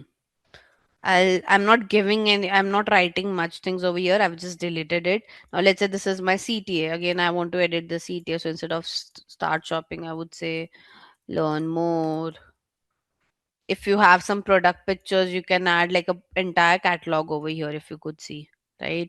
So you can do that as well. Let's say you don't want to design over here, then what you can do, you can design things on your Canva, and you can upload that banner as well over here. So it's completely up to you. Okay, so I can delete it. I don't have any product catalog, hence here you have your social icon thing. So here you have to add all your social media link, if you could see. Okay, and very important thing, please don't edit this footer part. This should be there. Like by the way, this things you can't be edited, because this is like a default thing that should be there. Like you should always give it, whatever email you send, you'll always see that you have an option to unsubscribe it. So you can't remove this option that, oh, you can't unsubscribe to us now once you have subscribed. You can't do such kind of things. So don't edit this particular part, is what I'm trying to say. Okay, and I'm just keeping it this, guys. Okay, I'm not making a lot of work over here. I just wanted to show you how the platform looks like, designing part and all. Ideally you get there are many, I mean, all this banners and all is there. You get it designed from your graphic designer. You just have to merge it on the tool. Okay, so you can say continue. Very important thing that I've missed out is my subject line. Okay, so you have to add a good subject line and a preview text. Now what is a subject line and what is a preview text? See this. Okay, this is your subject line. So let's say, if for this email, Tree of Life Resort, celebrate love at Tree of Life Resort and hotel is my subject line. This one is a preview text. Preview text is basically the content that you have within your email, uska preview, right? So that's the only thing that you have in preview text. So you're giving a glance. Now obviously when you're writing a subject line, make it very quirky, add some emojis and all. Otherwise, again, you'll have a less open rate. I mean, the reason, like, why people open your whenever a person user open your email, the first thing that they'll come across is your subject line and then your preview text, right? So you have to make sure it's a catchy one. Okay, so you can get your content writer to help you create that. I'll just, for now, I don't want to healthy eating, I've wrote, god knows why I've wrote this, but anyways, I'll put the same thing. You guys can add some emojis as well. Can think for something food. Okay, health, let's say. Hmm, this one, or whatever it could be. Now here, preview text, let's say up to 50% of something something, and then I can just say save. Okay, and now I think I have added everything. We can schedule it, we can create a social post as well, but again, it can't be done in the premium one. So yeah, who's sending this email? It's coming from me, guys. So uh make sure you see that. I'll just save this. You can change that as well, and then I'll say send, right? So sending now. Now once you send the email, okay, you have to go under your, like, you have to check how this campaign performs. So you go to this campaign section over here, and now here I'll see all the metrics. Okay, so guys, let me know once you get the email and start opening it. Okay, please check your spam as well. It will take some time. So it shows sent right now. I can just go into the in view report section, and basically I'll get all the metrics, that how many people have opened my email. I have people unsubscribed, subscribe. You get all this, like how many people have bounced back, how many people have unsubscribed. So I'll get all this data once you guys start interacting with that email. So I'll have to see here. I'll have to refresh and see if you guys have started reacting to my email or not. Yeah, can you see? I have got three open, right? So almost 60%, because I've sent email to five people. So after, like, it says that like 60 people have, like 60% of them have opened it. So here I'll see all the performance. Okay, still taking some time to reflect inside it, but yeah, outside, if you would have seen, I have got some. Hmm, hmm, hmm. अरे अभी तो बता रहा था there were three open. It's taking some time to 100% open rate. So five opens have been open, as in like you have just opened, guys. You can unsubscribe and all as well. Again, if I it will take some time to create like a proper report on this, but yeah, I mean, if you have a paid version tool, yeah, can you see I've got now 100% open rate. Basically, kya ho raha hai? There's some issue, guys, on the platform. It was showing 100%. Now again, it's showing 0%. I hope you guys are not doing something from your end. But anyways, I hope you understood. Again, the premium version gives you a lot of like. Can you see this automation section? So the premium, most of the brands use this automation thing where they create a flow. They create an entire template. Okay, like I can just show you a preview. We won't be able to do it, but can you see? So this one, I'll just zoom out a little bit to show it to you guys. So people create a flow like this, that contact the sign up people, then they create this entire flow. Okay, you can edit it and all. I won't be able to edit it in the free tool, but yeah, you can create a lot of flows over here, like template. Basically you're just automating, like let's say after 24 hours, if you guys, one of you don't open my email, then I'll send a follow-up email. The one who have opened, I'll send them some offer email, some update email. So you can create all this kind of flows over here. I mean, basically in the activity you have to let them know the channels, the metrics, and whatever parameters. So it's one and the same thing ideally. Now, starting with channel, guys, it was a travel agency, right? See, whenever we do paid campaign, guys, I mean, irrespective, to be very honest, whatever industry it is now, this one was a travel agency as far as I could remember when we started with the brief. Yeah, travel agency, right? Now, travel agency, what they do lead generation most of the time. Okay, for them, lead generation is the way, because there are travel agency who can take you to the website and ask you to do the payment as well. Okay, so if you know, you can create a page and you can create different bucket, like for a trip over here, this is a charge if you can pay. But again, you can do ideally lead generation and taking the person to convert from the website as well. It depends from what is the average order value of that particular what should I say, whatever travel or whatever trip has been organized. Okay, but ideally, let's say we are saying no, whether it's like, let's say your objective is, it was mentioned that objective was sales and conversion, right? Now, when I talk about paid marketing channel, guys, as I said, like the two most common channel that should be there in your plan is Google and Meta. Okay, you can't skip this. Now again, this brand can ideally choose LinkedIn if they are like bit premium. The organization that they do is more like from international level and all.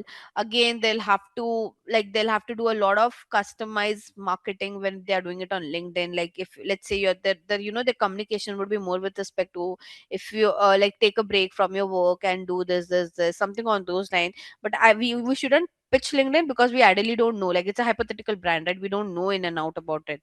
So Google and Meta is a standard that you can pitch. Okay. When and now here also you'll have to give a lot of bifurcation that on Google what you'll do. Okay. So Meta, so we know Meta is like just like one platform out there. Like when I say it's one platform where you can show ads on Instagram, Facebook, and all.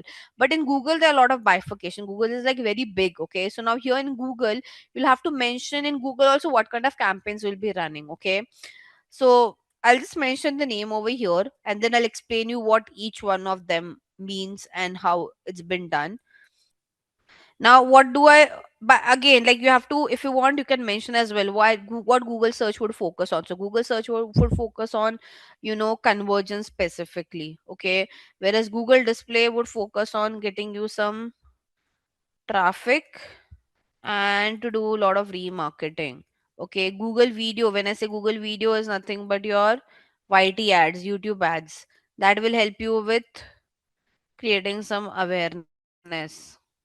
Okay, and again, Google Discovery is same for conversion perspective.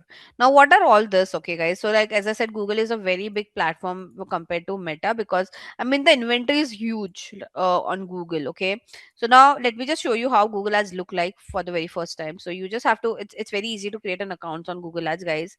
You can just go to ads.google.com. You can say sign in, and it will take your Gmail ID. You just need a Gmail ID for this.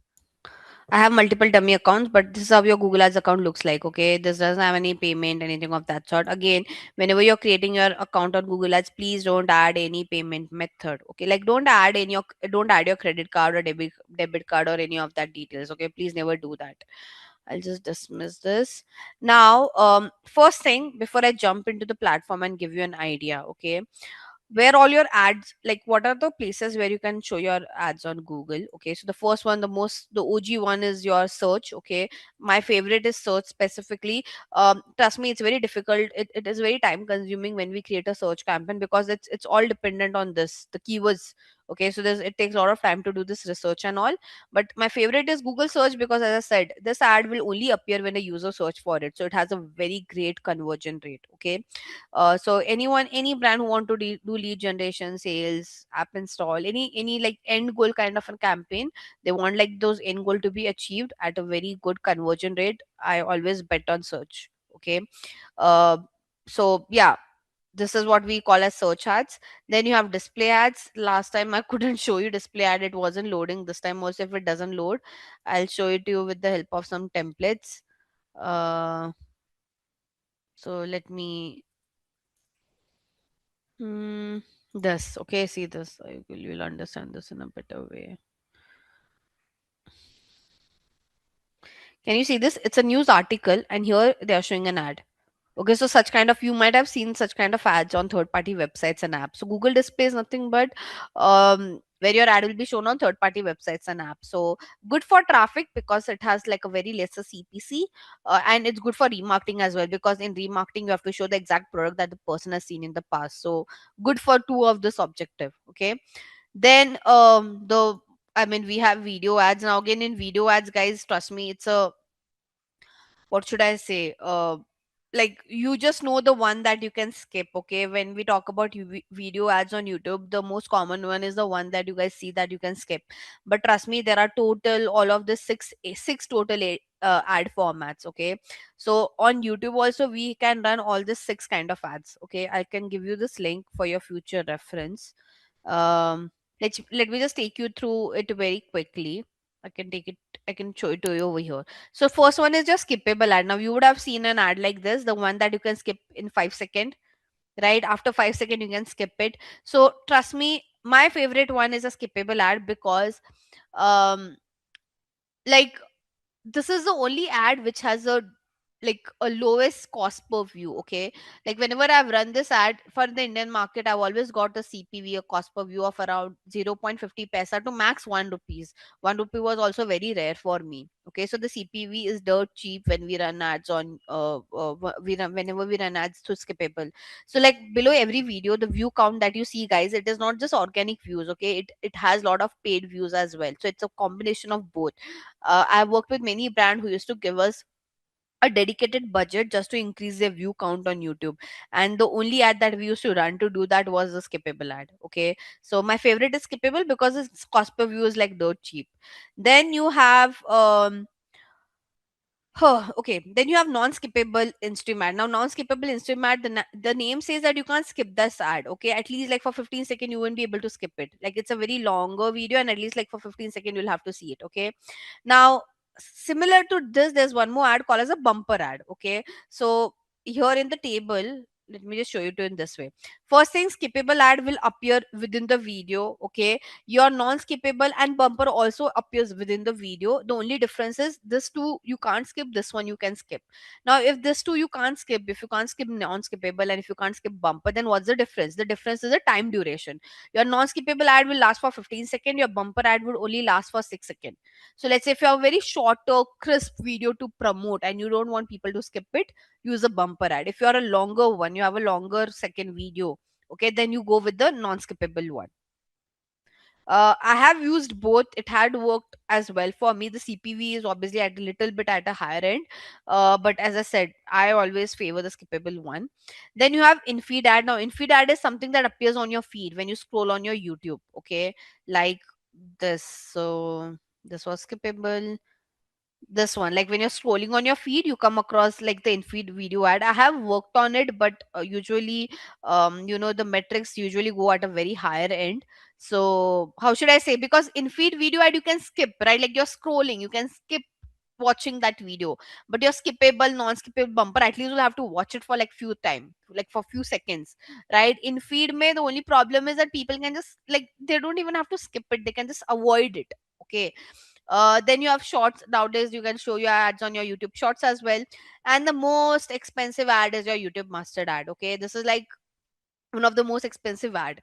First thing first, so there's a lot of thing about this mustard ad. First thing, that you can't run it through Google Ads. Okay, it's not possible to run it through Google Ads. Either reach out to Google rep, like Google representative, or run it through DV360.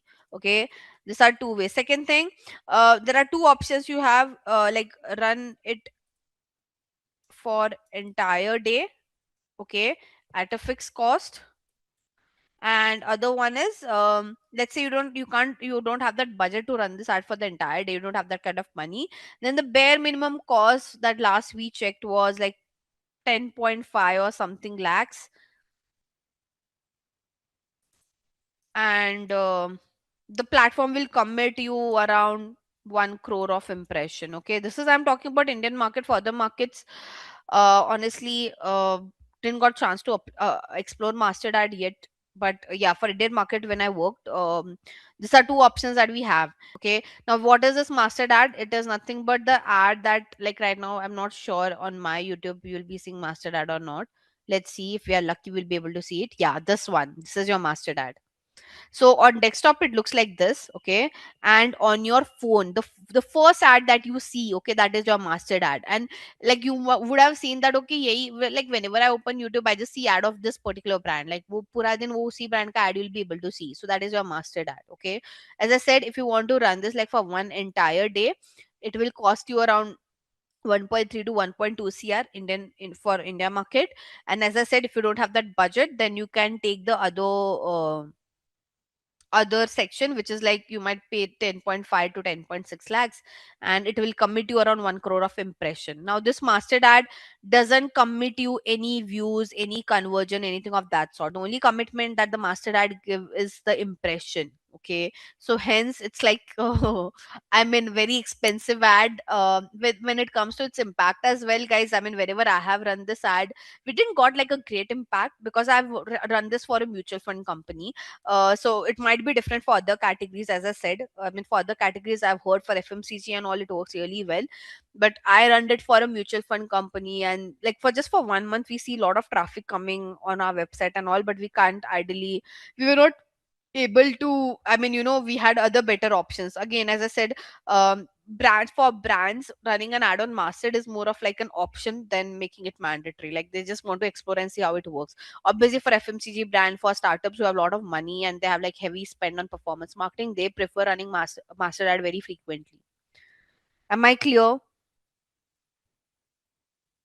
And Google, by the way, trust me, Google is very smart with respect to mastered ad. So what they do, when I said that you have to reach out to Google rep, they ask you to at least do a slot booking 30 days prior. Okay, and what they're very smart. So what they do, there are brands who would have chosen a 24 hours ka slot. So obviously that day that brand's only ad would be shown.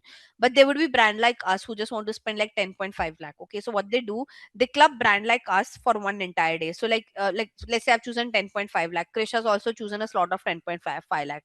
So they will pick up 10 brands like this, and they'll give them a 1 day slot, and that one, in one entire day, each one of our ad would be shown like after sometime. So let's say it will start with me, then Krish ad, then again they'll show my ad, and accordingly at the end of the day they'll again earn above 1.2, 1.3 cr. Make sense?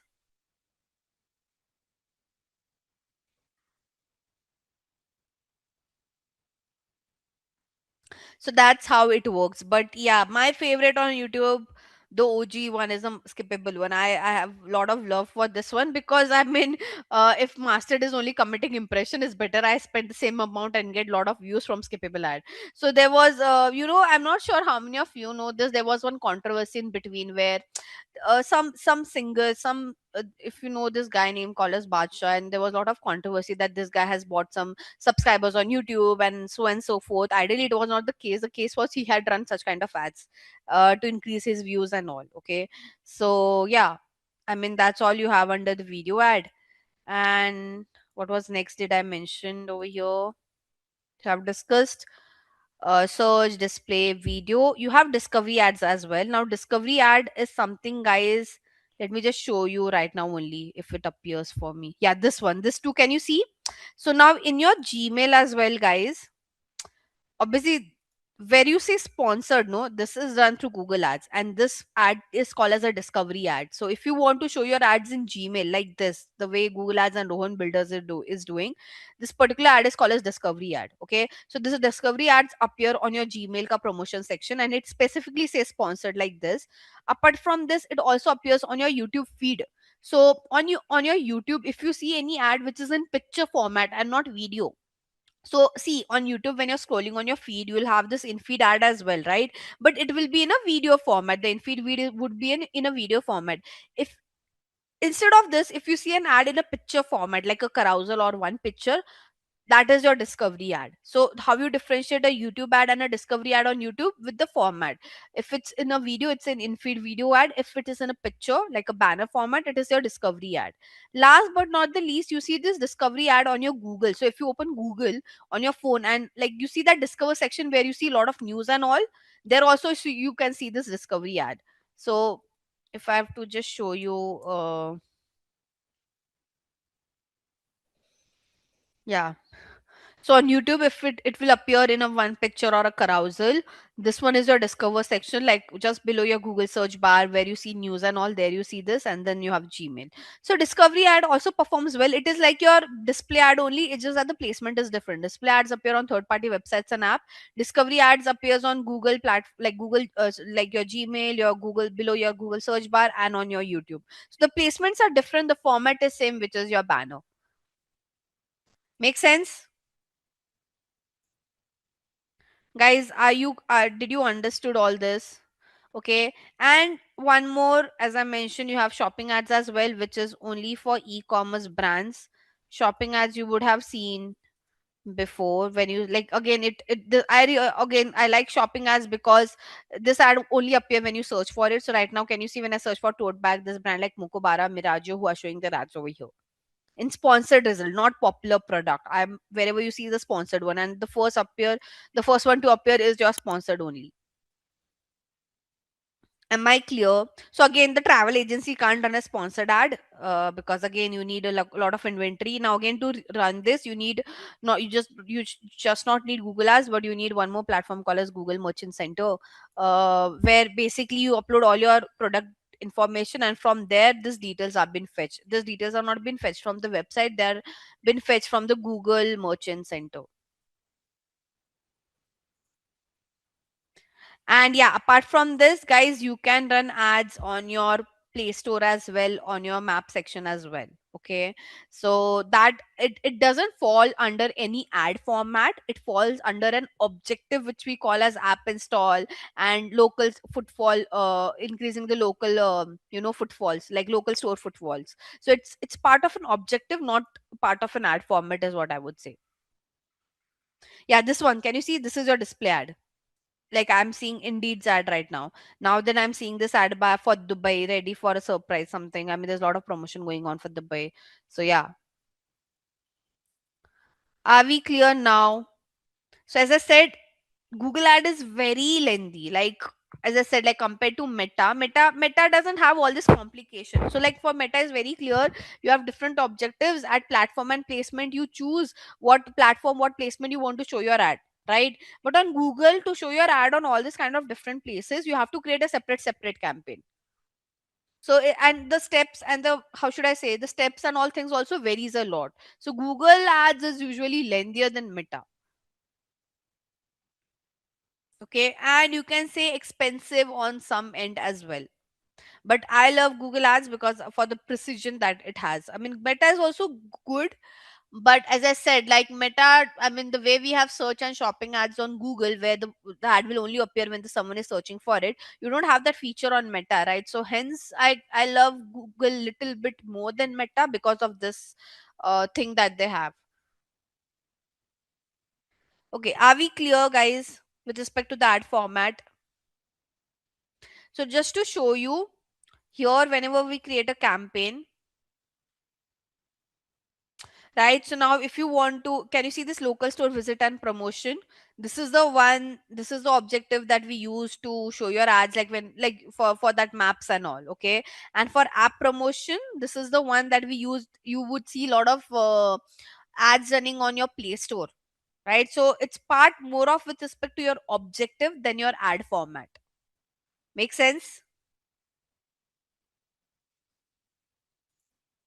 And here you will see all your campaign types. So I have told you what is search ad. I've shown demand gen is nothing but discover ads. Okay, like now we call this as demand gen. Earlier we used to call this as a discover ad, the one that appears on your Gmail or discover section and all. Video also I've shown you, shopping also I've shown you, display also I've shown you.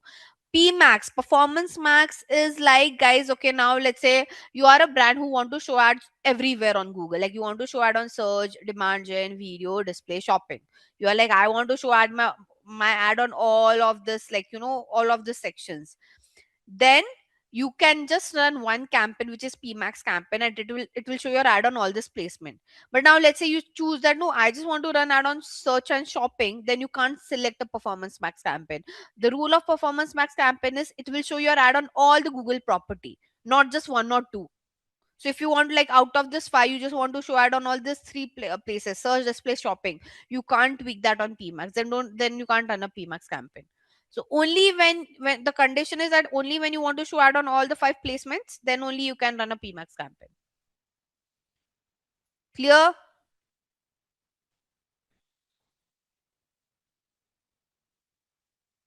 No, no, so that's different. That's different. No, that's what I'm saying. Discovery ad is for Gmail, as in Gmail also you get so many emails, right? So this is only for the sponsored part, guys, and this is expensive compared to your MailChimp. Try to understand. MailChimp, yes, you'll see all the emails that you get for the brand promotion goes into MailChimp, right? But as I mentioned, it's much more cheaper than running this Discover ads. And as I said, when you have to do bulk email, you have to do a lot of customized email campaign. It's better to do it through MailChimp than relying on this one. It doesn't work as good as your MailChimp campaign, because there you feed in proper data of the people whom you want to send the email, the customization that you do. Here you can't do that customization, no. Like on Discover ads are not customized to me. Guys, if you could see, this is not a customized ad. Email marketing is a lot about customization. Make sense?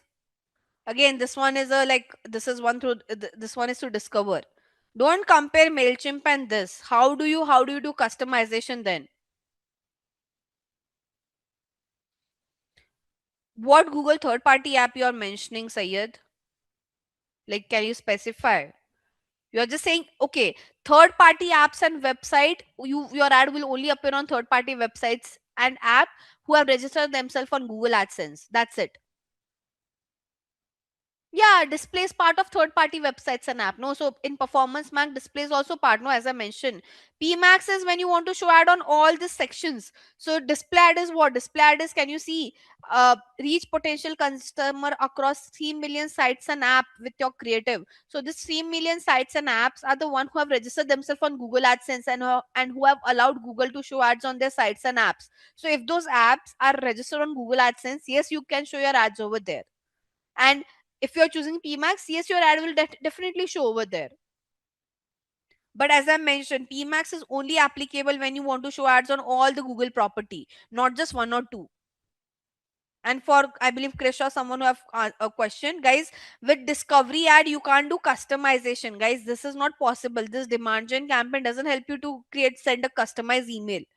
pitch for Google, we never say just Google ads. We pitch what kind of ad we want to run on Google and for what objective behind it. So you can say, okay, we would want to run Google search and Google discovery more for conversion. With display, we'll try to get some traffic and remarketing, and with video, we'll try to get some awareness.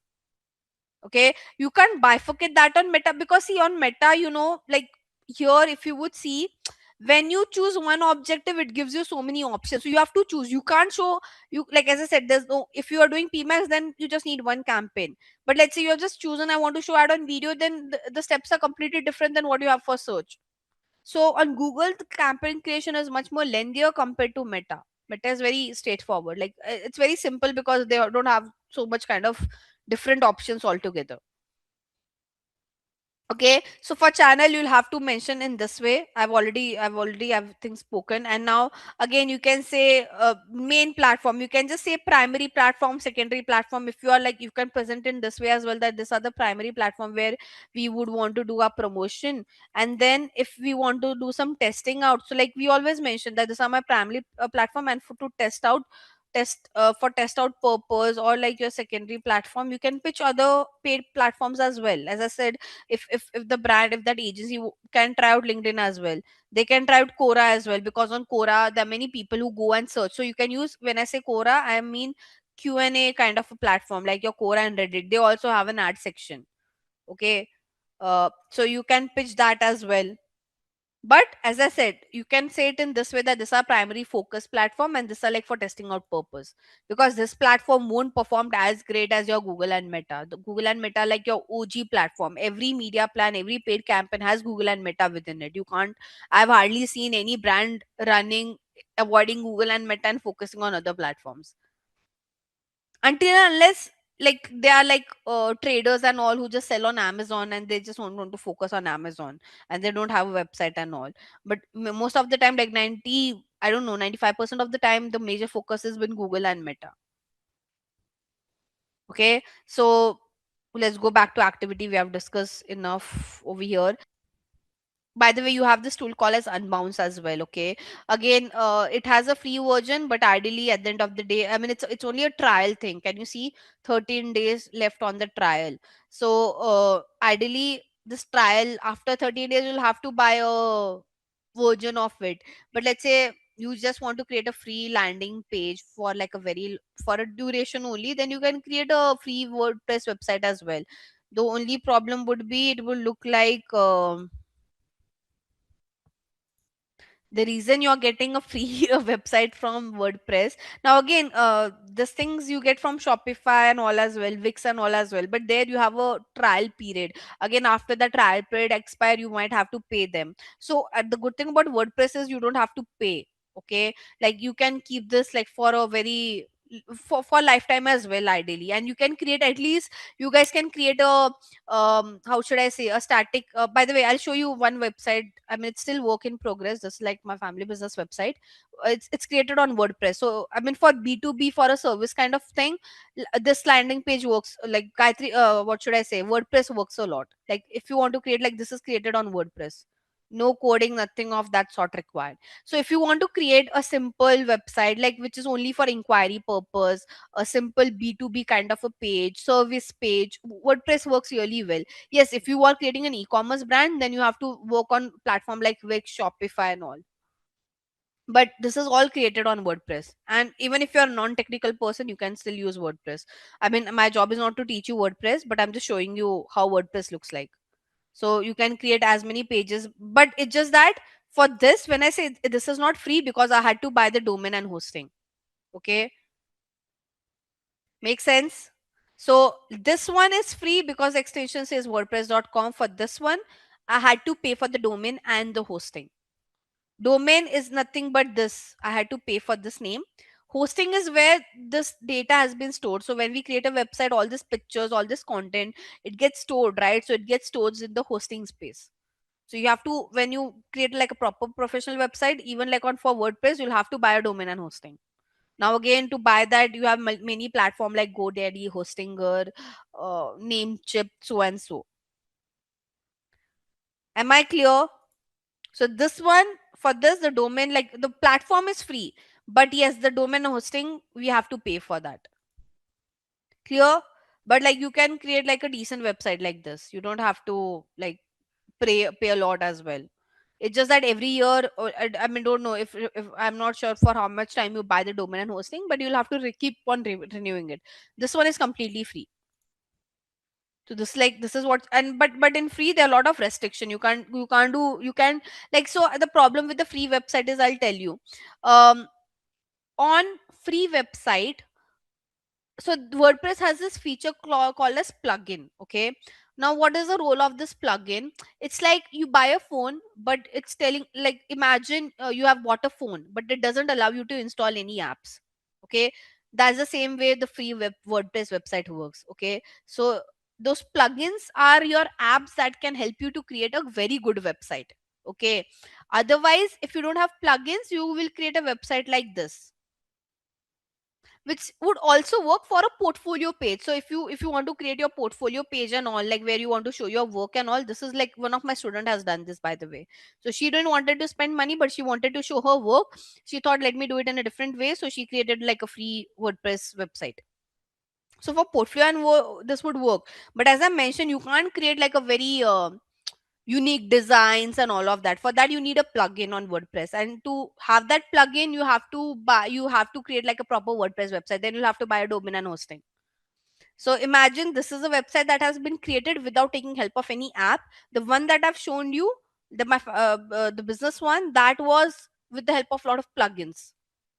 Okay, this one is good if you are a student, or like you are doing some freelancing, or you are just creating a portfolio thing. Like it's good for portfolio, it's good for blog writing as well, for that matter.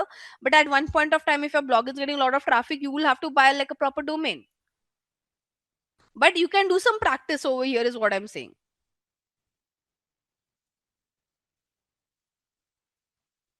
I mean, it doesn't give you a lot of data, to be very honest. It's like you can create your Google search console if you would want to, but again, it's not that in depth. And the one who create a free WordPress website, I have never seen them been senior enough to check their website performance. They have one section over there. What you can do, you can create a Google Analytics account for this, and you can create a Search Console property as well. But ideally, if you are a business, I never recommend to do this. So yes, I mean, and apart from WordPress, guys, you have this tool called as Unbounce as well. Again, as I said, this is also not free. Like, but see, nowadays to create a website, to create a basic good website, you don't need to know coding, because I mean, there are many platform like this who will give you template. You just need to edit content in that template. Like for this one, okay, let's say I want to create a landing page. Okay, I'll just choose my industry. Let's say I'm creating for health and wellness. I just have to choose a template and I have to edit it, and my website is done. Let's say I want to do it for this. Okay, see this. I'll just say start with this template. So this is like a tool Unbounce, and I just have to edit the content over here. It's like your Canva. By the way, if you know, Canva also allows you to create a landing page. So it's just like, how should I say, change the image, change this content. Like I can just edit it. I can just change this picture. I can edit this line over here. I can do everything. It's like just cut edit. Nothing much. So like I don't want this, I can edit it. I can just say skincare, whatever it is. So it's like you're just editing things over here. I can edit this entire part, whatever XYZ I would want to write. So you don't you how like you don't have to put any brains only, guys. It's just a tool. You just have to edit it from here. You get all like Canva. You can change the textile, text size, color. You want to make it bold. You want to make it center align. It's like your Canva only. Here you can add all the image, logo, button. These are the sections that you want. Let's say I want to create a section over here. So I'll say, okay, I want to create a section. I want to add a box. So I'll say, okay, I want to add a box over here. Can you see? So it's just like drag and drop. So there are tools like this as well which will help you to create a landing page.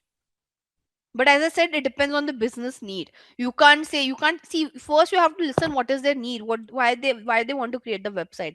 If they want to create a website for e-commerce, you never recommend. So WordPress also gives you an option to create an e-commerce website, but no one recommends that because it's not that great. Okay, so you, for e-commerce, the best one to go is with Shopify. If you can't afford of Shopify, you go to the lower end, like Wix can be a lower end wala website that you can create. Again, it's like this unbounce as well. All this tool, Shopify, Wix, they are also like this. You choose a template and you edit it.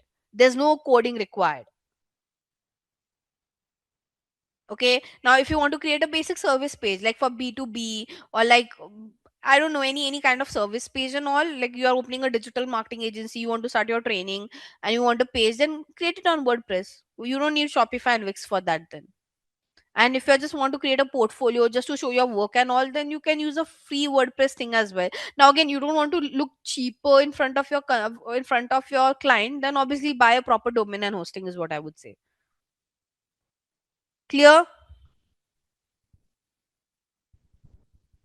So it kindly, I mean, there's no one answer to it. You have to listen to what your client has to say and then accordingly you have to reply. You can't just say that, okay, create on this tool, create on this tool. Listen to what is their request and accordingly you can suggest.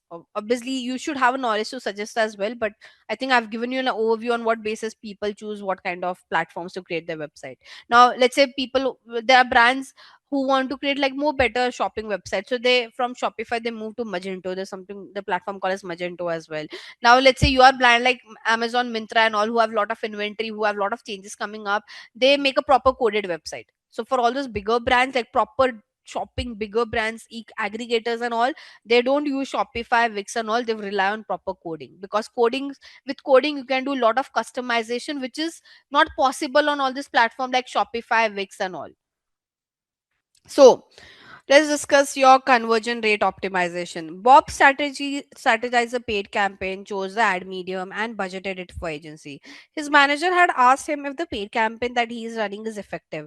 In order to analyze this, he need to know the conversion percentage using the available data. Let's help Bob achieve this goal. Okay, now honestly, for this, you will get some data when you work on your capstone project, guys, because this is just like an overview slide. So for this, guys, ideally you need a data to do the comparison, and we have a data below, like we have a table over here. So we'll do an analysis over there, not on this slide.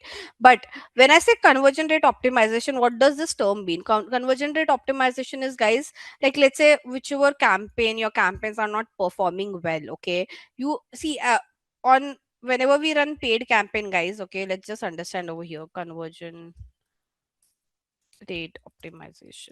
What does this term mean is that how would you improve your campaign? Trust me, if you start your campaign, like you will think of all the good strategies, but trust me, it won't.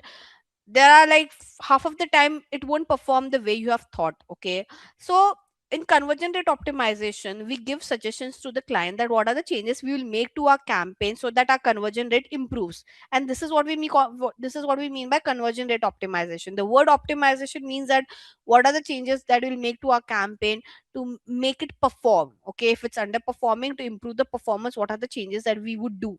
Okay, now your suggestions are usually based on different criterias, and I'll note down the criterias over here for you guys. Okay, starting with, let's first focus, I'll just only talk about the criterias for Meta and for Google because they are the major platform.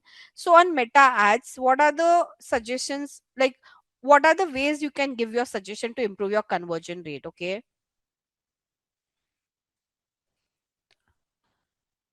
first one is your platform and placement. Okay, what do I mean by platform and placement? Analyze the non performing platform and placement and pause them. Okay, first thing, and trust me, to do this you need to have at least minimum 30 days data. Okay, if not 30, 15 at least. You should have enough data to give your optimization, guys. Like you can't say that I started my campaign today and I waited for 2 days and it is not performing. Guys, you have to give the platform some learning period.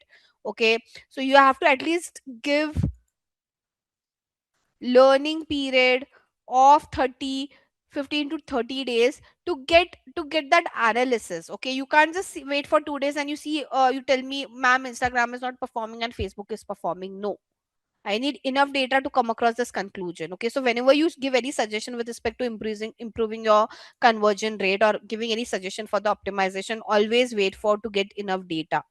Okay, minimum I'm saying, like I always say for 30 days, but let's say you're working with a very small client, they can't afford waiting for 30 days and at least 2 weeks of data. Okay, so the first thing you can do is you can analyze, you can check which are the platform. Let's say you're running one campaign. As I said, Meta will give you all of this data, that how much Instagram has spent, how much you have spent on Facebook, what kind of results you have got. So analyze. When I say optimization, first you have to analyze, you have to do a lot of analysis on the platform, right? So you can analyze and you can let the client know what are the platform and placement which are not working and turn it off. Only spend on those platform and placement which is working for you, right? Then do some creative level analysis. When I say creative level analysis, see what kind of ads are working, right? Is your static ad working or is your video ad working? Correct. Then do your audience level analysis. Okay, so audience level analysis, find out what audience is working for you. Your saved, like, is saved audience working, or look like, or remarketing, which one is working? So you have to break down your campaign in all this level to find out what is performing, what is not performing. Okay, do some A B testing with your landing page. Okay, sometime everything is great, your entire campaign is great, your targeting is correct, platform is correct, ad is also correct, the problem is with your landing page. Then do some A B testing. Take one ad to home page, take second ad to another page, and see where you are getting better conversion rate. There could be some loopholes with your page itself, right? And by the way, when I say creative level analysis, it is not just with respect to your video or image, it is also with respect to your text copies, it is also with respect to your CTA, it is also with respect to the communication that you use. So do a thorough analysis to give that suggestion. See, when I say optimization, optimization is all about checking all this data. You have to check all this touch point and then let your client know, okay, this is working, this is not working. Let's turn off what is not working.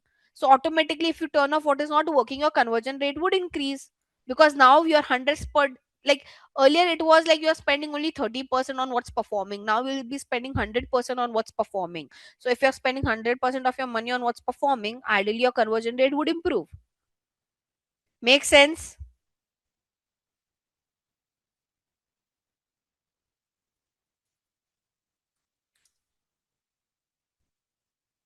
Guys, yes, no?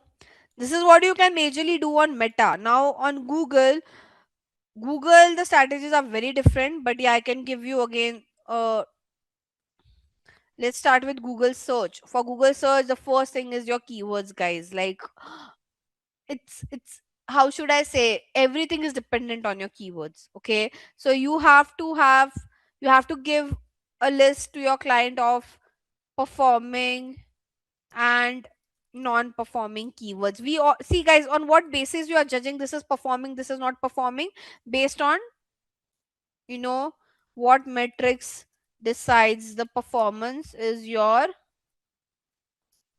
conversion, cost per conversion, and your conversion rate. You are saying that one keyword has a conversion rate of 1%, other has a conversion rate of 10%. Obviously the 1% is non-performing, right? So the first one is all about performing and non-performing keywords. Very important. You have to tell your client. When I say this, you have to let your client know, is generic performing better, or brand or competitor? So give that analysis. Long tail is performing better or short tail? So you have to give a thorough keyword research analysis to your client. Even keyword analysis also depends on categories. Let's say your shoes category is performing better than sneaker category keyword, so it can be also difference with the categories, you never know. So when I say keyword research, do a thorough analysis on that. Okay, then, by the way, guys, also I forgot to mention it over here, your location, gender, age also plays a very important role. Your campaign might be performing well for some location, it won't be performing well for some of the locations. So do some demographic and geography analysis as well. Same goes for Google search. Check for which location your campaign is performing or not performing. Gender, age, this is like basic. Okay, and apart from that, you have to do your ad analysis again on search as well. Now on Google display and video,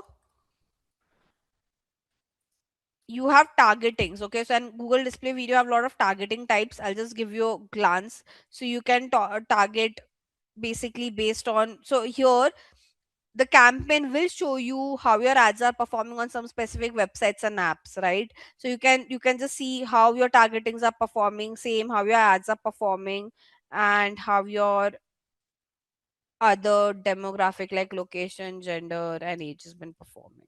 The whole point of your conversion rate optimization is, guys, you have to give suggestions and they'll give you data. Like for this one, they are not asking you to do all of this. They have given you data. See this. Can you see? Number of visitor, number of conversion rate. So there's a good chance in your caption you'll get the data. You just have to analyze the data and you have to respond accordingly. Am I clear? Guys, I'm just covering, see, I'm just helping you out with how would you perform your capstone, okay? I'm just giving you the touch point, I'm just giving you the thought process. Rest you have to do some brainstorming from your end as well. Am I clear, Krish? So mostly for the conversion rate optimization, they will give you data like this. So they have given a data here for an example. Okay. So here, can you see analyze the campaign conversion? Bob knows how to analyze the campaign conversion. Now he wants to know how to calculate the conversion rate. Along with it, he wants to observe a few example. Okay. So they have given you an activity over here, right? With the available data, Bob identified the conversion rate for the paid campaign. Now, see, guys, how do you now? This is more based on formula. I have told you how to calculate the conversion rate, right? If you remember, if you go back to my first lecture where we have done this, so the formula to calculate your conversion rate was what?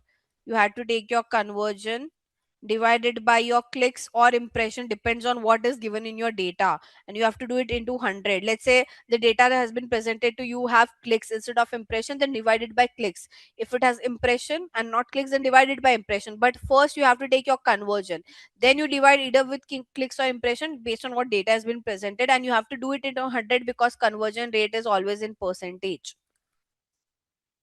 Okay, so for this you just need to know the formula. For, let's say, for if you get this question on his manager has asked him if the paid cap, not this one, sorry, this one, we have covered this conversion rate optimization. I'm talking about this one. Bob knows how to analyze the campaign conversion. Now he wants to know how to calculate the conversion rate, right? So to calculate the conversion rate, you should just know the formula, which is your conversion divided by clicks or impression. When I why I say clicks or impression, because it depends. If the table just have clicks and not impression, you divide it by clicks. If the table have impression, then you divide it by impression. Okay, so your clicks or impression in 200, and that's how you find out a conversion rate. So here you just need to use the help of formula. And for this kind of question of compare the different campaign, they'll give you data like this. Okay, so now, which is the last part of our activity today. So what does this says? With the available data, Bob identified the conversion rate for the paid campaign that he was running. The sales and marketing team of his organization want to compare how their competitor is performing after moving to digital marketing. They have approached Bob and asked him to track how the competitor campaign is performing. Bob want to compare the competitor campaign with the campaign that he has created. Also, he wants to interpret the result and provide a conclusion on whether his paid campaign is effective or not. Now, for that, the data would be shared like this. Okay, so activity compare different campaign. Okay, now this is basically your competitors numbers, an Expedia, ABCD, whatever it is. Now with this data, you just have to see the numbers and you have to do a comparison. For example, let's see this for campaign 1, which one is better? What do you think, guys? Which one is better?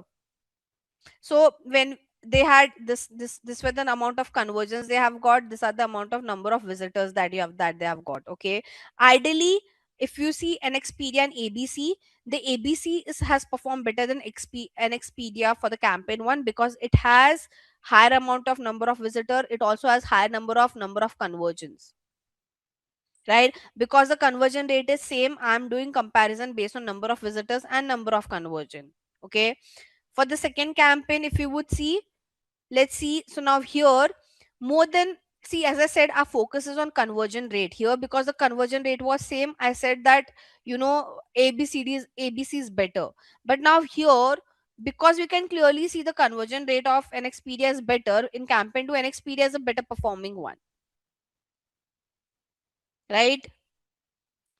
And last but not the least. So why it is better? Because out of 3,000 people, half of the people have converted. Here only 45% of the people have converted. So obviously NXpedia is better than ABC. So your first priority should be given to conversion rate. Okay. Here, because the conversion rate was equal, I said that, ABC is better. But in this case, your NXpedia is better. Even in this case, if you would see, your NXpedia is better because 70% of people are converting. So basically, out of like 5,000 clicks, let's say consider visitor as clicks. So out of 5,000 clicks, if 3,500 people are getting converted, don't you think this is better any day compared to ABC? So for this activity of comparing the data, ideally your first priority should be conversion rate. And if you get an example like this where the conversion rate is same, then see the number count, which has got highest amount of conversion. But the priorities goes with conversion rate and the number of conversion, not other way around. And with that, we have come to the end of our course. We hope this course helped you understand how paid campaigns work and how businesses use them to maximize ROI. And if you have any doubts or questions, please feel free to ask them in the comment section below. Thank you guys for watching this video.